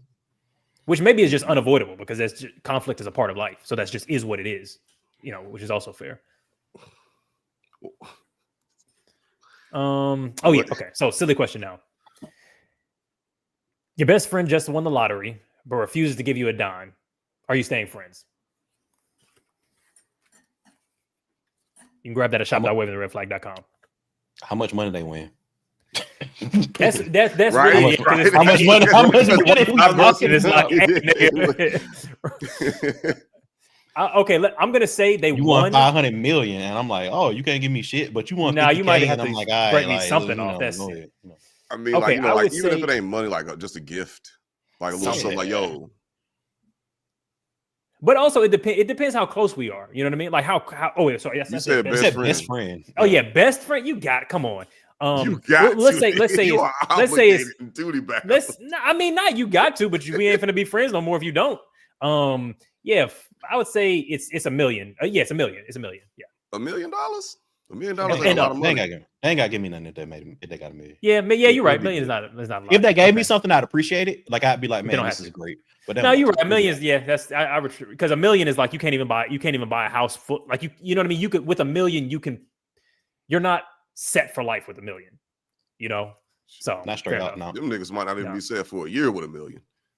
Depending on how you spend, absolutely. Like that's 100%. I mean, I feel like you give me $1 million, I'm gonna be good. Yeah, I feel like the people I'm close to $1 million, they know they're not gonna blow through it. I'll make that $1 million work for me. You know what I'm saying, bro? Like if Alvin won $1 million, I'm like, he's buying Basquiat's. Yeah. Okay, 30 million. I feel like you got to give me something. Not got to, but no. Like, yeah, no. When I say got to, I mean if we are the type of friends that I thought that we were, I would expect. But maybe this is. I don't know. I can have my mind changed. What do you think, Josh? If one of my best friends. Yeah, best, not an acquaintance. Best. I got a couple. Like brothers. I got a couple. I know one for damn sure. Like, you know, he like, man, whatever you need, baby, I got shit. Like almost like, nigga, you ain't got to do all that. Like, calm the fuck down, save your money, my nigga. But hey, I take a couple thousand. You know what I'm saying? Yeah. The shirt off my back. No, yeah. Some of them other niggas out. I would like if they won 30 million and like what girls? Just a purple rain. You know, about a nigga on a free vacation. You know what I'm saying? Like, you know, all expenses paid. It ain't even got to be like all the time, but like, you know, one time just like, yo, we made it. Hey, we here. Like, I'm gonna let you experience this thing. I think that's cool because I'm not. I never want to be like a leech on somebody else. You know what I'm saying? Yeah. I really don't know because I'm like, okay, let's say like if I won $30 million and I'm thinking about the people that are in my closest circle that I consider, you know, like close to family, you know, family or people who are close to family. And then, because then you got to go, okay, well, fuck, how many people can I spend on total, you know? So how many people are close enough to me that I maybe kind of owe them something? I think for the average person, that's like, you know, I don't know, maybe like 7 people, but I don't know. I think for me, it'd probably be around that. Am I like, do I just give out cash? Do I need to buy gifts for everyone to celebrate the thing that you know? Or do I just go like, hey, look, dinners are now going to be on me more than they were before. I'm going to take, we're going to start doing different types of, you know, when we go for a vacation, it's all expenses paid and it's, you know, and it gets paid back in the same way it always was in the relationship, but just now we're doing shit that wouldn't have even been accessible to you before. And now I'm paying for all of it kind of thing. Or yeah, I don't know. I just got to call this out real quick. You said, man, I wouldn't expect none, but if my best friend don't give me something by the Lord, that's crazy. Then, nigga, yes, you are technically expecting something, bro. That is what that sentence means. You expect a little something. Nothing crazy. Yeah, I'm not expecting it, but if I don't get it, I'd be surprised. Like, yo, I think that's called expectation. Yeah. So like if I won 30 million, I'm gonna give a lot of people something. Like because cash or things or cash. Like I probably like there's probably like people that like people I hang out with and I do stuff with anyway. Like I think it's a given because that already happens anyway. Like we're very much like who's covering this time, and it's like an argument. And like that's I got it. It's just amplifying the shit that you already do in relationships. Yeah. Cool. So I'll cover the drinks. Cool. I'll cover all the drinks. I'll cover your wedding type shit. So now all of that is gonna happen, like I say, organically, but I'd say up front. Like yeah, man, here's 20,000. And I think I got a lot of people that I'd be like, okay, cool. Like in my mind, I envision it as like, okay, we're gonna have a party. Y'all know I won the lottery. Everybody look under your seat right now. You'll get 20,000. Here's 20,000. And like anytime we go somewhere, like it's on me. And like that's how I do it. But that really wasn't the question. I just think it's really interesting. But my best friend wins 30 million. I'm expecting something. Like it don't gotta be like it, and to Eddie's point, it can be just like, and I think it would also be different if I was in a different point of my life. If I was like truly like struggling, I would be like, yes, I expect that person to help me out if they just won the lottery. And like, I would expect that. But if we're just, I'm doing okay, they're doing okay, they win 30 billion. I'm like, yeah, man, drinks is always on you. Like you got it. Like we go, like we're going somewhere. Like yeah, that's on you, my nigga. Like congratulations, drinks are on you from now on. Yeah, I say that shit to people now. Like like I said that on a couple of dates. You right? Yeah, niggas get jobs now. Like one of my homeboys, several of my homeboys are like doctors now, and they're like getting to the point where they got their first real doctor money now. I'm like, hell yeah, nigga, like shit's on you now. You're a brain surgeon.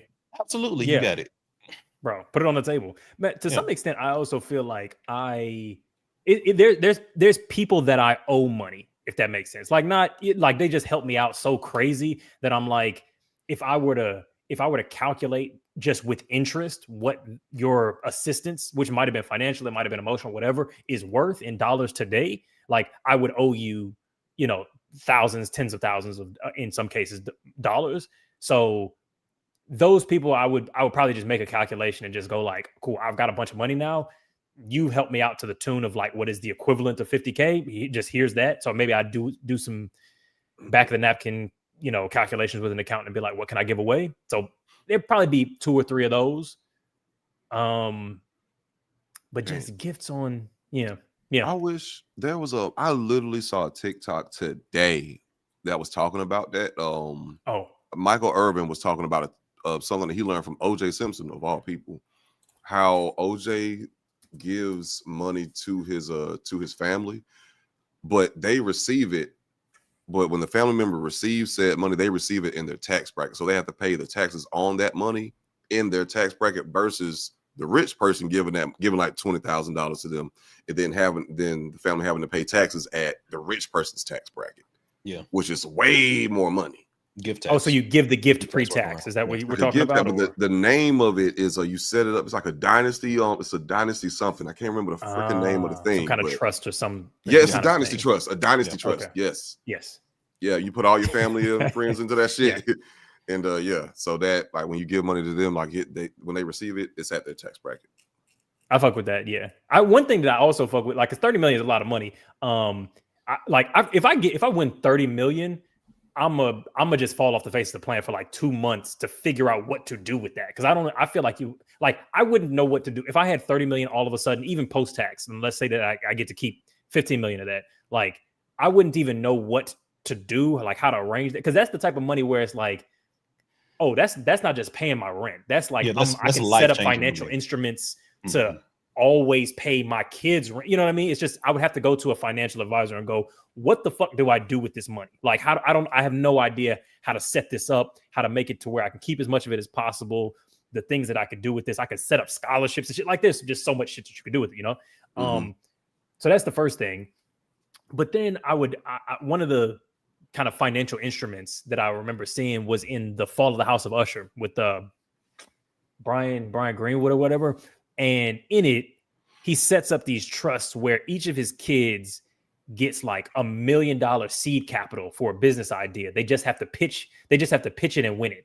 But it's set aside for them exclusively for their whole life. So it's like a business incubator for one person exclusively for your whole life. But you have to actually come up with an idea that can work to get the funds released. I think I kind of like something like that.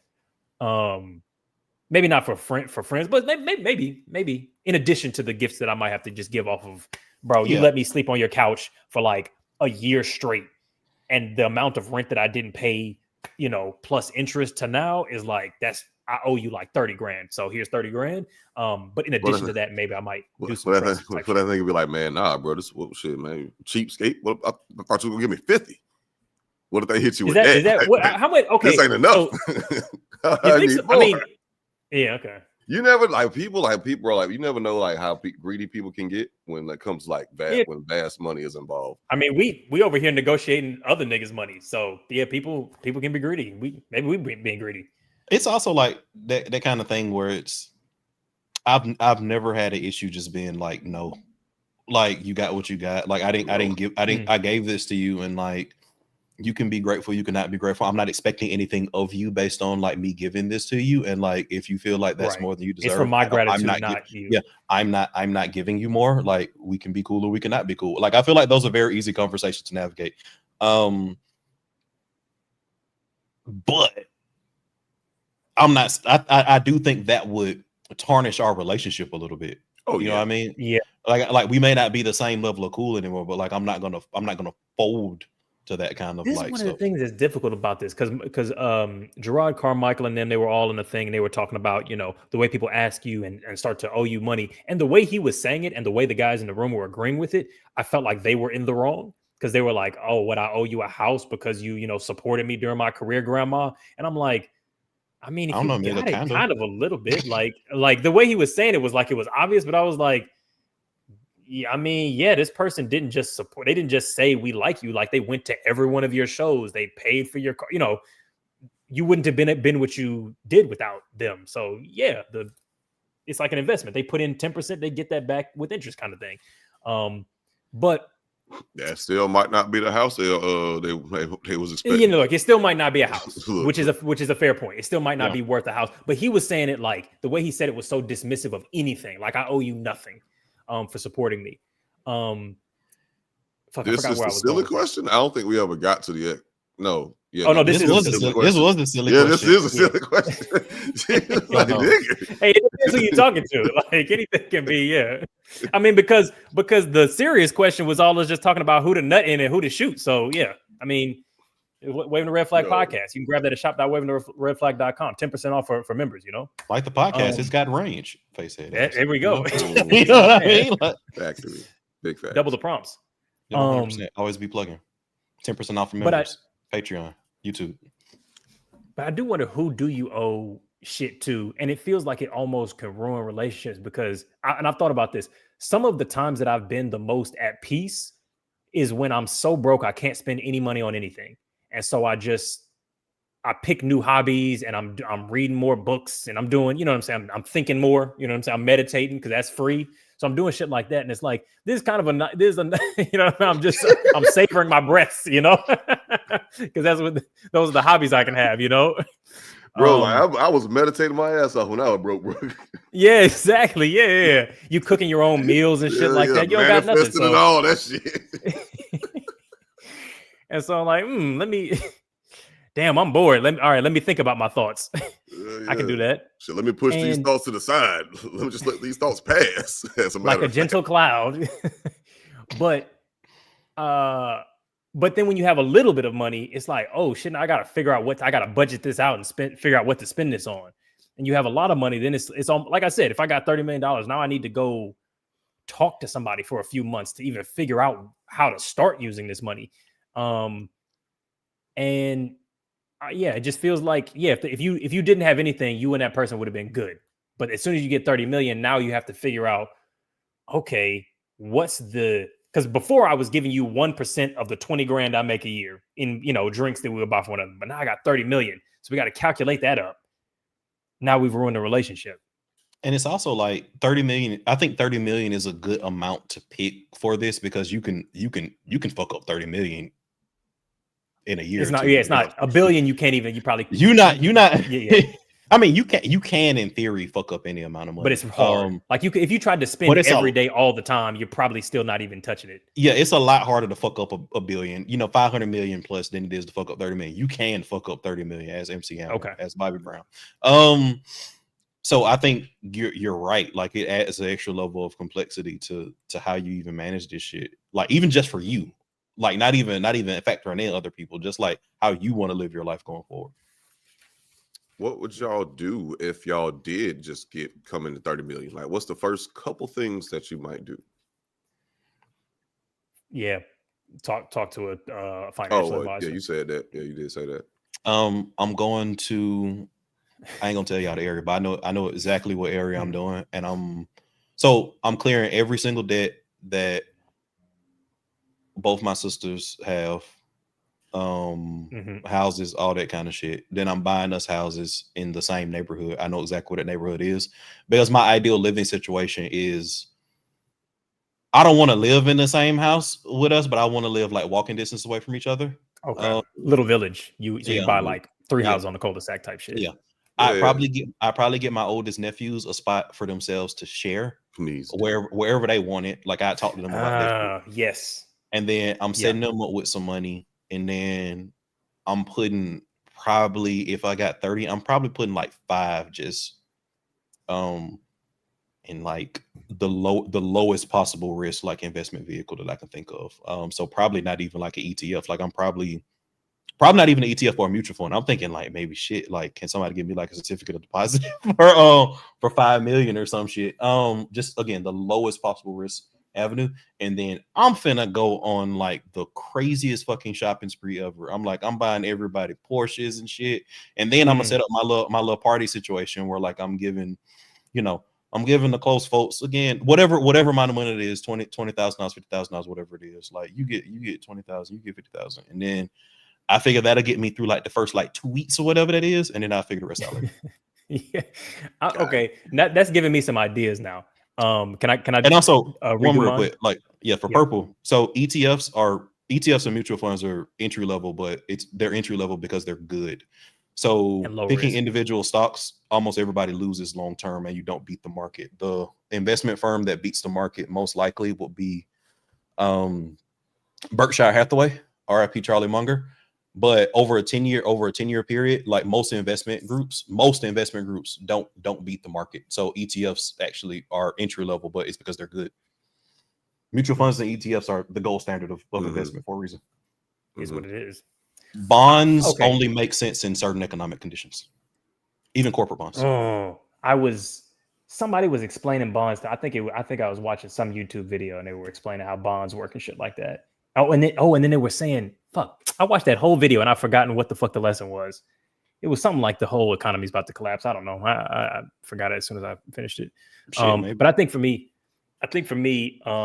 after that advisement, the things that would be on the list is I think I would want to start like a scholarship and a grant, like just some kind of like helping people who are trying to start a business, travel, go to school, something like that. You know what I mean? Little 5K, 6K, 10K. I don't know, whatever is doable. That would be like high on the list.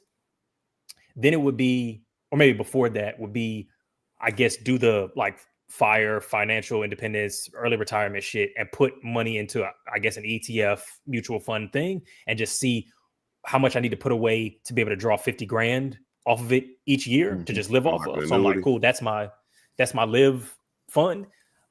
Which I don't know it's what 4%. So that's 50 grand is what's 50 grand is 4% of what? 2 million? I don't know, whatever it is. So then I would do that. And then with the rest, you gonna need more than 50 grand. I'm telling you that right now, baby. That 50 grand ain't gonna be enough, nigga. You should plan that your living expenses go up. Yeah. Trust, that's how you do it. You're doing that shit now. That your living expenses go up.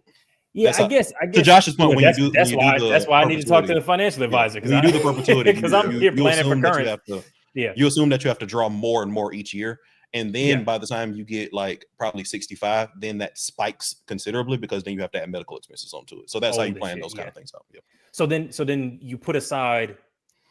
Yeah, how much do you put aside? Because I've seen the like you need to put aside what is it 75 times your annual draw or something like that. Would you say that it's? Are you talking to me or out or just whoever wants to answer? Whoever knows the answer. I know finance, man. Like shit. Go ahead, pop that off. Shit, nigga. I ain't practiced this shit since '93, baby. I don't know. Okay. Well, I mean, you told me what not to do. I was just wondering if you could tell me. Oh yeah, I can tell you what not to do. Don't mean I can tell you exactly what to do. You know what I'm saying? Yeah. Like, hey, baby, they ain't the move right there. 50 grand ain't. Yeah. Okay. That's 5 to 10, baby. Don't do that. I already been there before. Shit. Yeah. Yeah. I would say just put away money that I could live off of. You know, and kind of meet because I can always go back and get a job if I fuck shit up. But just having like a cushion of here's most of your living expenses are completely covered, and then I think I would then it would be big travel. I would definitely buy a ticket for space travel.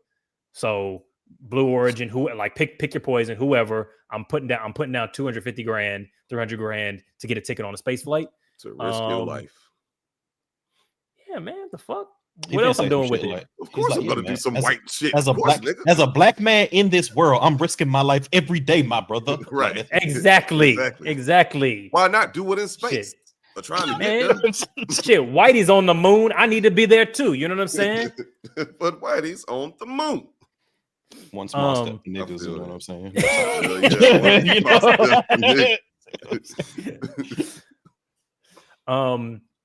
And then that's probably it. I don't know. Maybe buy a house in like buy a big brutalist, crazy looking house off somewhere remote, and then that's probably it. I can't think of nothing else to spend my money on. I feel that. Podcast studio. I know, honestly, right? I know. Podcast studio, man. You know what? I did have that in my mind, but I was like, just throwing it out there. Look, I had that in my mind, but I was like, man, if I'm never talking to you niggas ever again if I get $30 million. The fuck? First of all, this will be ended. The channel is deleted. This shit gonna be on YouTube. Just gonna be gold. No, this nigga gonna pop up with whole new co-hosts that he done paid off. It's gonna be like fucking like a celebrity. If I had 30 million, I'm poaching Joe Budden's whole team. It's gonna be me, Mark Lamont Hill-ish. It's gonna be him and fucking Noel Miller, just like anything. Yeah. You on that Flag podcast. Noel just there hostage. $10 million budget though. Links. Yeah. No, look, I was gonna say that one, but y'all didn't. So I was like, all right. Realistically, it felt too meta. Nigga. You're right. Look, only reason I didn't say it was just because it felt too meta. But like, if it was real and we're not podcasting about the podcast, I probably would put down like $1 million and just make this shit like I would just bump us up to like a top 5 podcast. If I had $1 million, it's so much shit we could do that's just not possible. Like I'd have us touring and all this type of shit. You know what I mean? If we had, So that honestly, realistically, that would probably be the first thing that I would do, and then those other shits. Oh, nigga just changed his whole. Hey, because I didn't want to make a podcast. I don't want to answer the question about the podcast that I'm answering the question on, but because I literally have a whole list of and Alvin, you know this specifically. I got a whole list of like expenses that I want to cover depending on how much funding we get from a funding body. So it would be just knocking those out. I respect that. You know what I'm saying? Still gotta put away that bread though. You know what I'm saying? Yes, sir. Well, no one asked, but I mean, I'm waiting. Yeah. With bated breath. Yes. Masturbated breath. I'm not gonna immediately get like a house, but maybe like a high rise, like maybe like a high rise situation. Because I don't really want to deal with like a streamer like type setup. You know what I'm saying? Like I see what you're saying. Like what Josh, what JJ lives in. Probably something like that. Something nice. Yeah, exactly. Making sure my mom is straight, like point blank, period. Like she ain't gonna have to worry about nothing. Like for life. Set up that dynasty trust. Put my sister in there, my mom in there, whoever else in there that need to be in there. Because one thing about me, I'm giving, but I also don't feel the need that I owe a lot of people shit. You know what I'm saying? So if I fuck with you, I fuck with you. And you know what I'm saying? You get what you know what I'm saying? You get what you get. It's probably only like 4 people I owe, like, I owe you at least 20 grand, dog. Like, it's probably only 4 people like that on my list. Yeah. It's probably like 10, maybe 10. Okay. Yeah. That's pretty good, man. And I wouldn't even say like, like, you know what I'm saying? Well, some of them, yes, but like, you know, it's just mutually beneficial relationships as well. Like just them being good people, like they, you know, they deserve deserving people. Then probably buy a nice car, like something, you know. Oh yeah, cars. Like a car I really want, but like I'm buying a boat, 100%. Oh, a boat is. I heard a boat was a terrible. Not to yuck your yum, but I heard a boat was a terrible investment because it I don't need investments. Yeah, I got $30 million, baby. 30 million is not a lot of money. That's how you fuck that 30 million up, though. Really? I can't buy a boat. A boat. You can it depends on what boat kind is of like.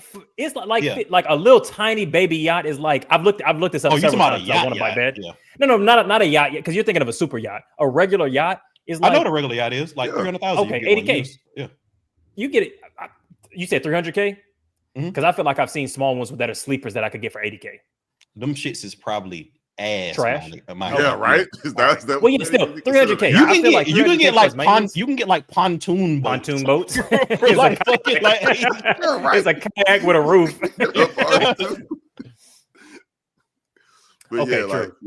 Or a narrow boat. Yeah, I would get a narrow boat to sail the channels of London, to sail the Thames, and I know you can get those for like 50K with some fixing upping.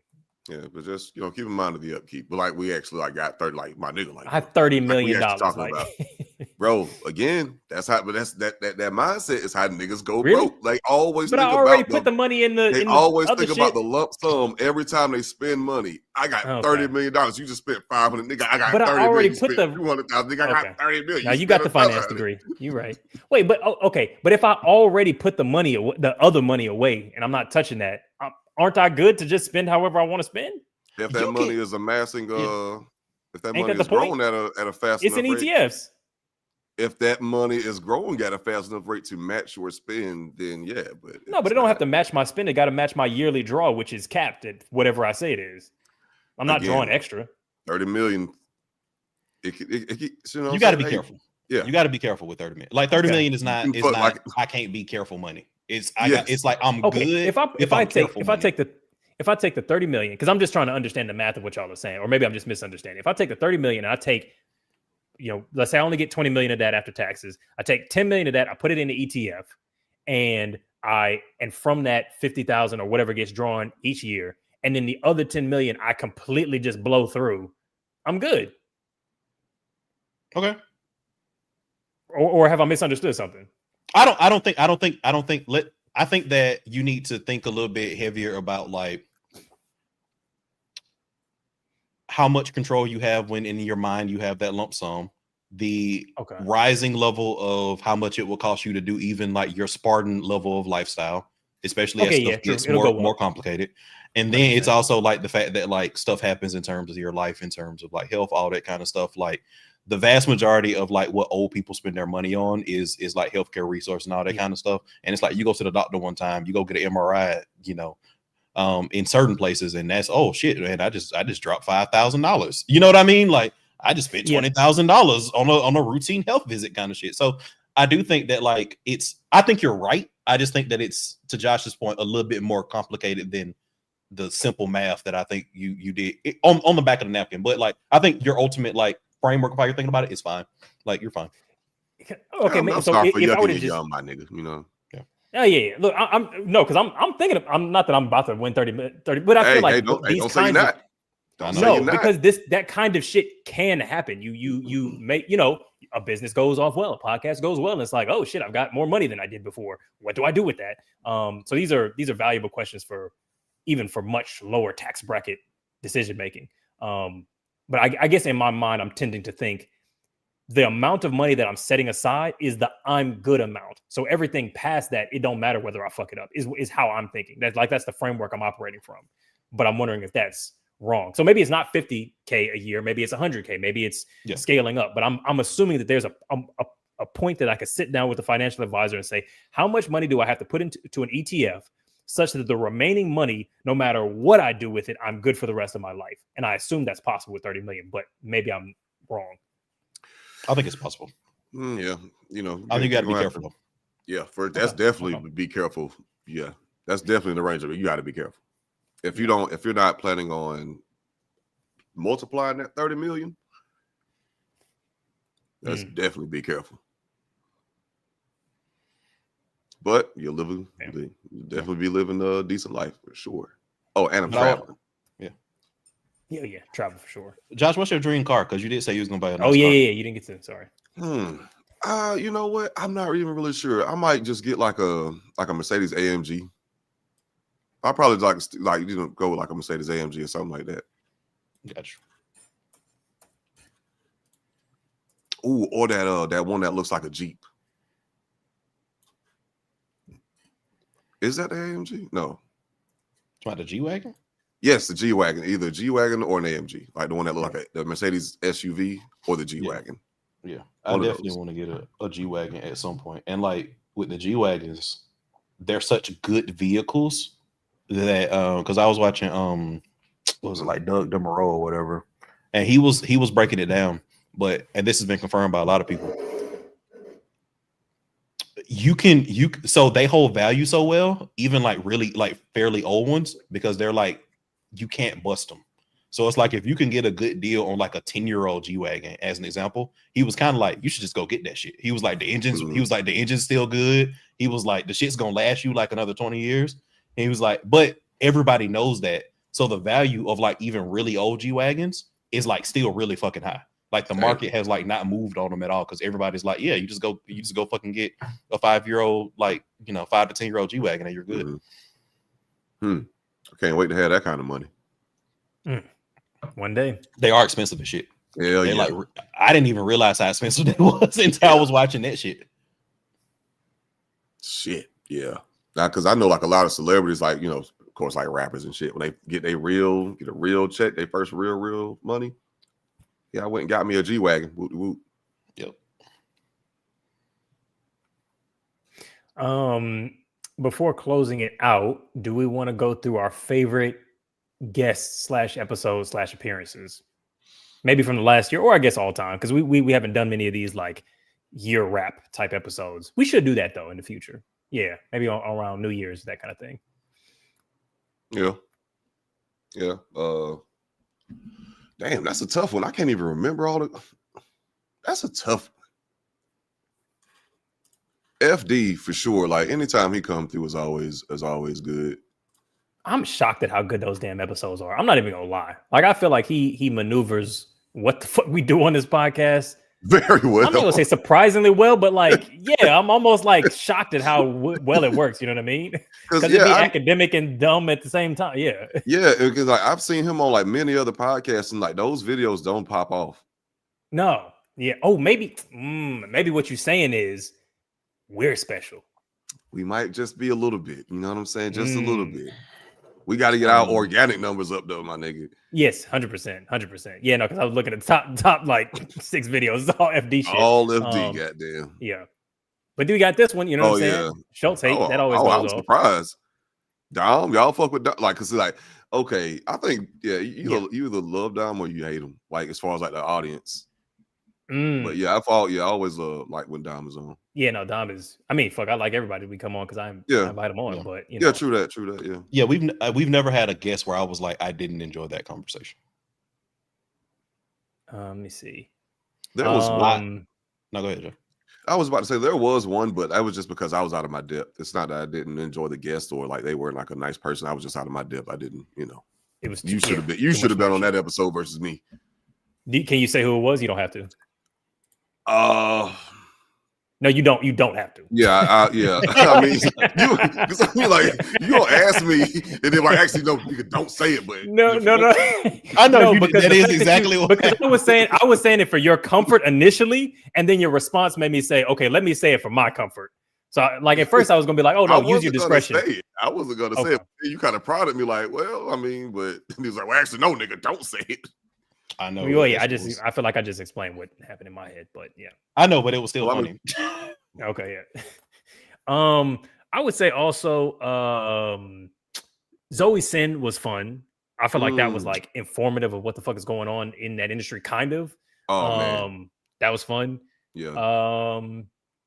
Ali Sadiq is good. I'd love to have him on the pod in studio. I feel like that'd go crazy.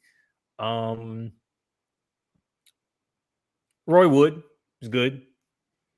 For that one. Jasmine, one of the newer collabs. Yes. Oh yeah. Let me see. Hold on. She felt like talked about the AI shit. Say again. I said Jasmine's like kind of feels like sis. You know what I'm saying? Like sister to the pod. Like she's like that. Oh yeah. No, she matches well with the energy of the podcast. 100%. Yeah. Who else? Oh, Christian A. Smith. He wasn't on the show. Sorry. Oh, absolutely. Yeah. Is his middle name A? Oh, okay. I mean, that's his name. No, just because when I heard it, I heard Stephen A. Smith, and I was like, that's not right. And then I was like, oh wait, what's going on? What's happening in my brain right now? Yeah. I really like the Mac episodes because I like film bro-y type shit. Oh, macabre. Yeah. No. Yes. Oh, yes. Yeah.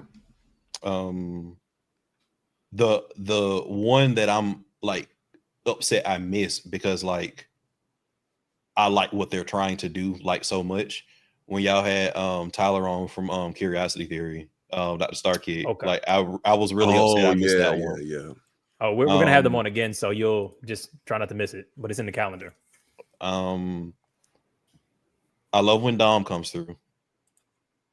Just because and shout out to Dom. I will say that watching Dom's content and getting because Dom does a really good job of like that pulling behind the curtain stuff in like real time, and you get his thought process on why he's doing what he's doing in real time, why he's saying what he's saying, like what he seeks to get out of how he's doing stuff. Like that is quite frankly some of the most interesting shit ever. Like Dom is a mad fucking scientist. He's good. Like he will break down exactly like this is why I said what I just said. This is why I did what I just did. This or like he'll have a guest on and man, my favorite one shit when that shit blew up when old boy pulled that gun out. Out. I don't know what you call it. Yeah.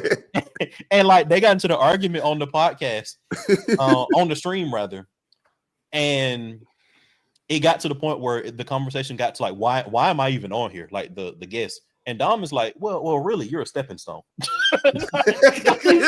he's like, you move in these circles.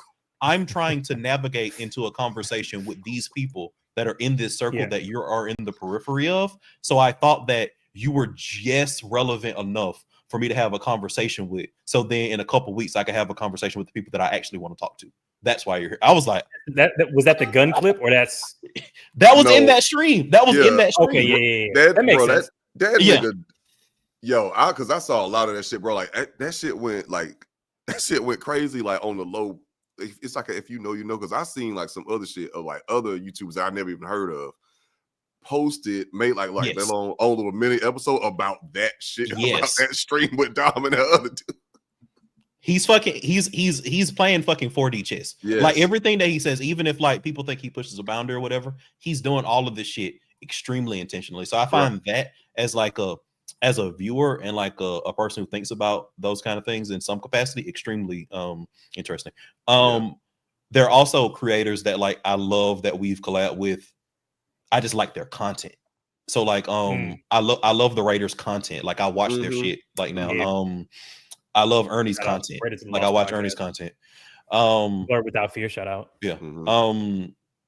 And I never would have even found them had we not collabed with them. Like I found them based on that. But again, want to stress that I love when a boss comes through because I think a boss is like hilarious. Oh, like I think a boss is just like one of those people who's just like, yeah, talking to him, you like, yeah, this nigga's good because he's funny. He's fun. Yeah. But we've never had a guest where I'm like, this is not a good guest. Cousin Pam is good. Yeah. It's such a hard thing because I think we just have really good guests. Like I think they really vibe with us. Like I've never been like, oh, this is bad. A weird match. You know, literally no one has ever at the end of a pod, like no one's ever been like, I had a bad time, or like the energy was weird. You know what I'm saying? Like everybody's always been like, yo, shit, if we want to come back through, like, man, hell yeah. You know what I'm saying? It's always been like a good time for the most part. Man, if I'm yeah, because I don't tend to move the same way that Dom does, but I will say this: the list of people that we've not had on the pod because they didn't make it through the like screening process to get on would be very interesting if I ever shared it. You should share that with us. Not a I might do that off on the thing, but yeah. And just Poor Minds, of course, like that is definitely a dream collab one day. Deontay Kyle, decisions, 100%. Yes, absolutely, for sure. I know. Poor Minds has played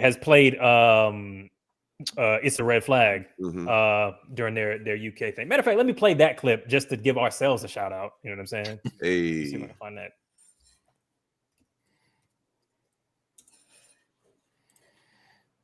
The one person that's on my list, well, there's a big fucking list of people, but I'm trying to get Impound Comics on because I want to do more comic shit, and they would be good in that regard. And I think you would like their content, Alvin. Let me see. Damn, what's going on right now?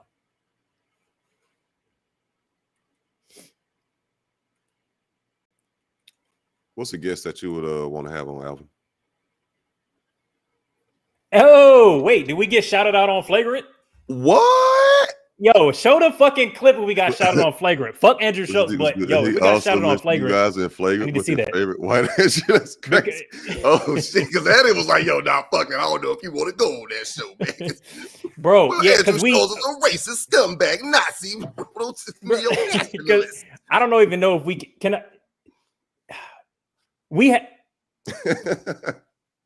We cut our conversation about Andrew. I'll just say that. So I'm curious of what they talked about.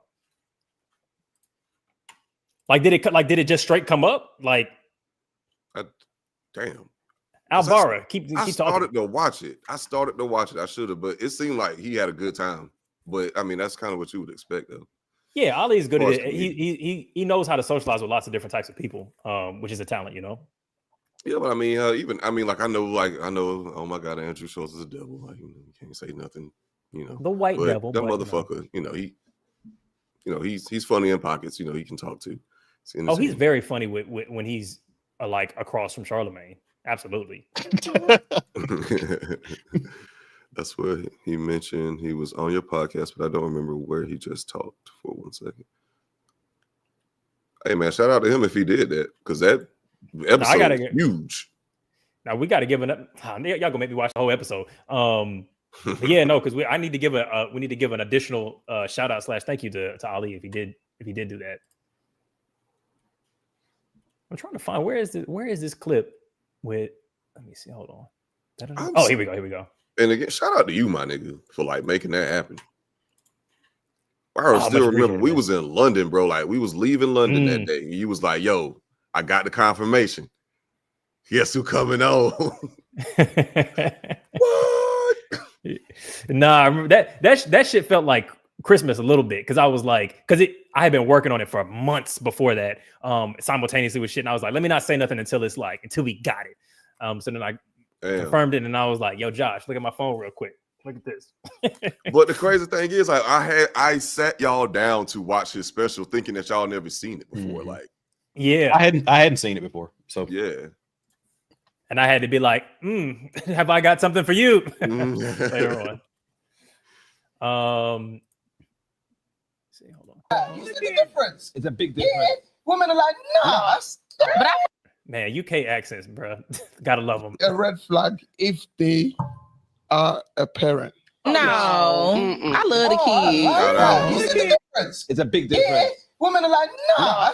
But I feel like a lot of y'all don't have kids at like a certain age versus in America, they be having kids at 16. Yeah. 16 at war. Yeah, I have dated a dude who had a bunch of kids though. What's a bunch? He had three. And 3 baby mamas. 3 baby mamas. Sugar. And then, well, how did that go? I mean, you're not together. Well, exactly. You know what the going on. I had to let that go. Yeah. And if you took him to your dad, would they be cool, like your parents? A guy with 3 baby mums and 3 kids. My mama knew what was going on. She didn't really care though. It was just like as long as you happy. But my mama not really judgmental like that, honestly. Yeah, it wouldn't run. It wouldn't run here, man. Really? Yeah, having. I think if we have that kind of culture in the UK, we're so small. But no one ain't gonna get married. Everyone would have slept with everyone, and then it's like everyone would have, literally, and it'll be a mess. So I think we need a little bit of decorum. Yeah, Americans are a little more free. They're a little more freaky. Freaky too. Americans are so free. Y'all able to talk about your sexuality. And I think we're just a lot more open. So it's like you meet a guy, he be like, "Yeah, I have a kid," you know, and it's like we're just not judging. And would it be a red flag if he didn't get along with his baby mum? Yeah, I don't want no dude who be talking about his baby mama to me. I feel like that speaks volumes about you because at the end of the day, regardless of what type of relationship y'all might have now, you laid down and you had a baby with her. Speak on it. So at the end of the day, it was something about her at one point that made you feel comfortable enough to her up and nut in her. So I don't want to hear that shit. Yeah. Handle your business. Handle your business. What do they say? They say period. The kid feel like the kids come first. Personal feelings does not matter. Yeah, I like that. Say it again. The baby mother culture, and I don't mean no disrespect. Look at Future, for example. I look at women like Sierra, and I'm thinking, you knew he had so many baby mums, but you still went there. It's like you guys don't mind. Whereas here, I think the max baby mom a guy can have to get a decent woman is probably 2.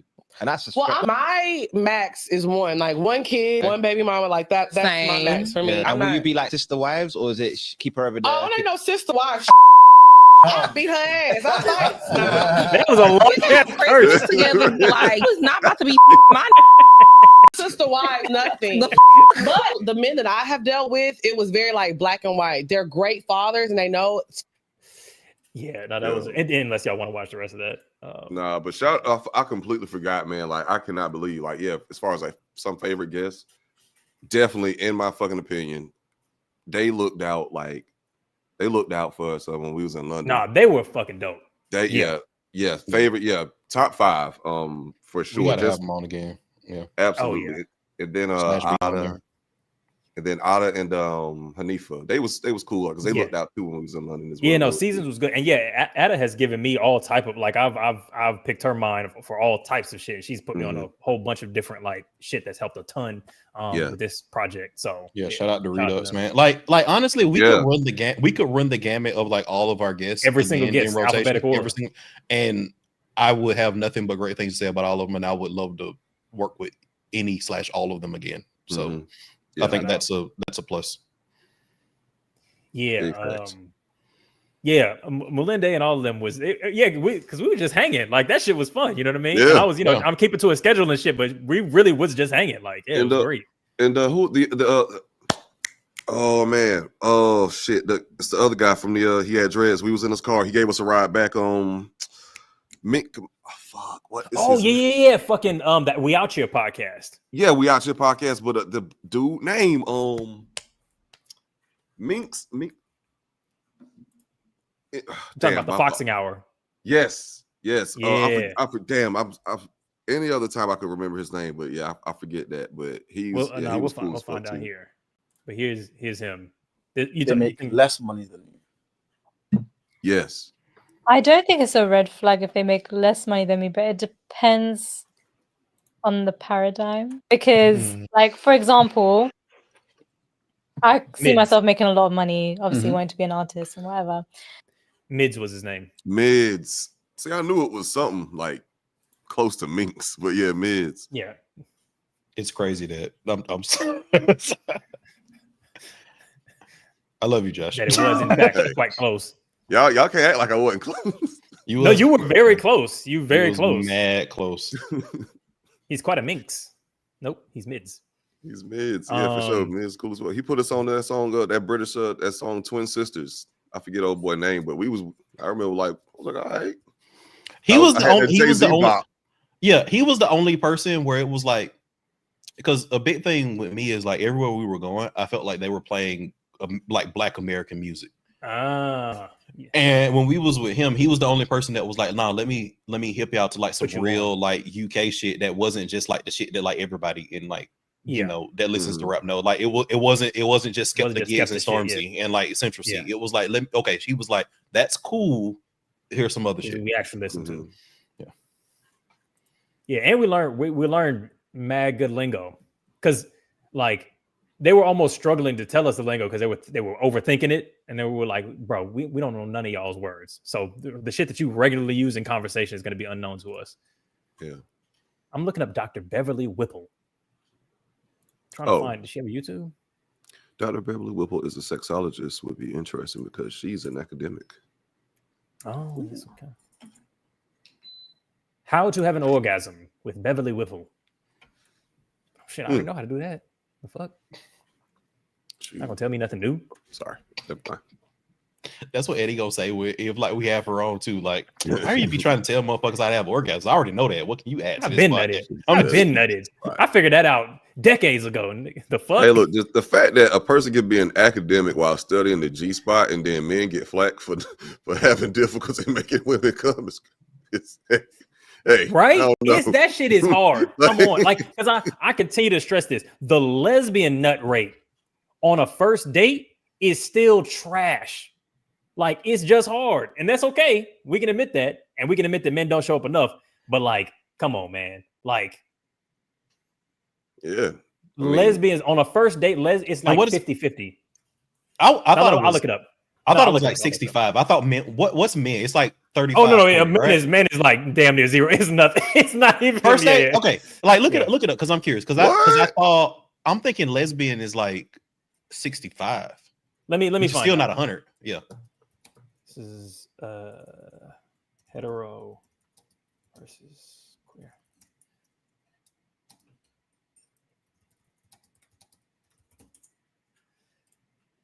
(102.03 30) and which I guess is the Ali and the Ali up on Flagrant. Oh, good look. You want to see if you can find it, Josh? Yeah. Okay. For bisexual women, rates are similar to heterosexual. Let me see. During the first time hookups, only about 10% of heterosexual women report having an orgasm. In general, lesbian women report that they usually to always orgasm during sex at rates of 74 to 88. But this is only 61 to 65 on the time of the time and ongoing. No, hold on. Let me see. First date. Okay, lesbian. Damn, I'm struggling to find so first date is 10% for straight women with men. I'm struggling to find the lesbian.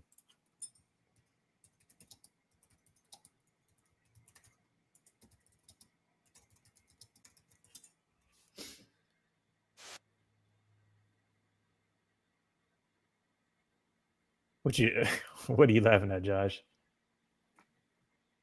Oh shit! No, he did. He did. Yo, that's dope as fuck. No, hey, yo, I'm about to pull it up.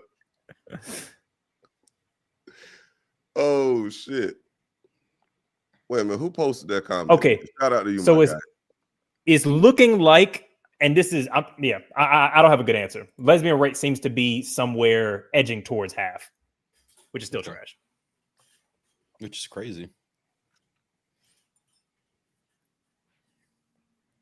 Albara, shout out. I don't know if I'm pronouncing your name right, but shout out to you. That's dope as fuck. Hold on, I'm about to play it now. I don't know how they got to it, but this is the. I don't want you hyped up either. We need all as calm as possible. You know, I was doing another podcast. Whose pod? Waving the red flag. Okay. Shout out. Hey. Come on here. Oh shit! Look. What happened? I was finna call my manager. I'm like, yo. Okay. he got something against black women. I'm not fucking with him. Now, how did he turn this? Don't believe the internet, Ali. Come on. So no, believe me. This is what I did. I went on Pivot and watched the whole interview. Like I was doing interviews, watching it. They were like, "You gotta come out." It's all right. I don't want to miss it. Like I can't pause the shit, right?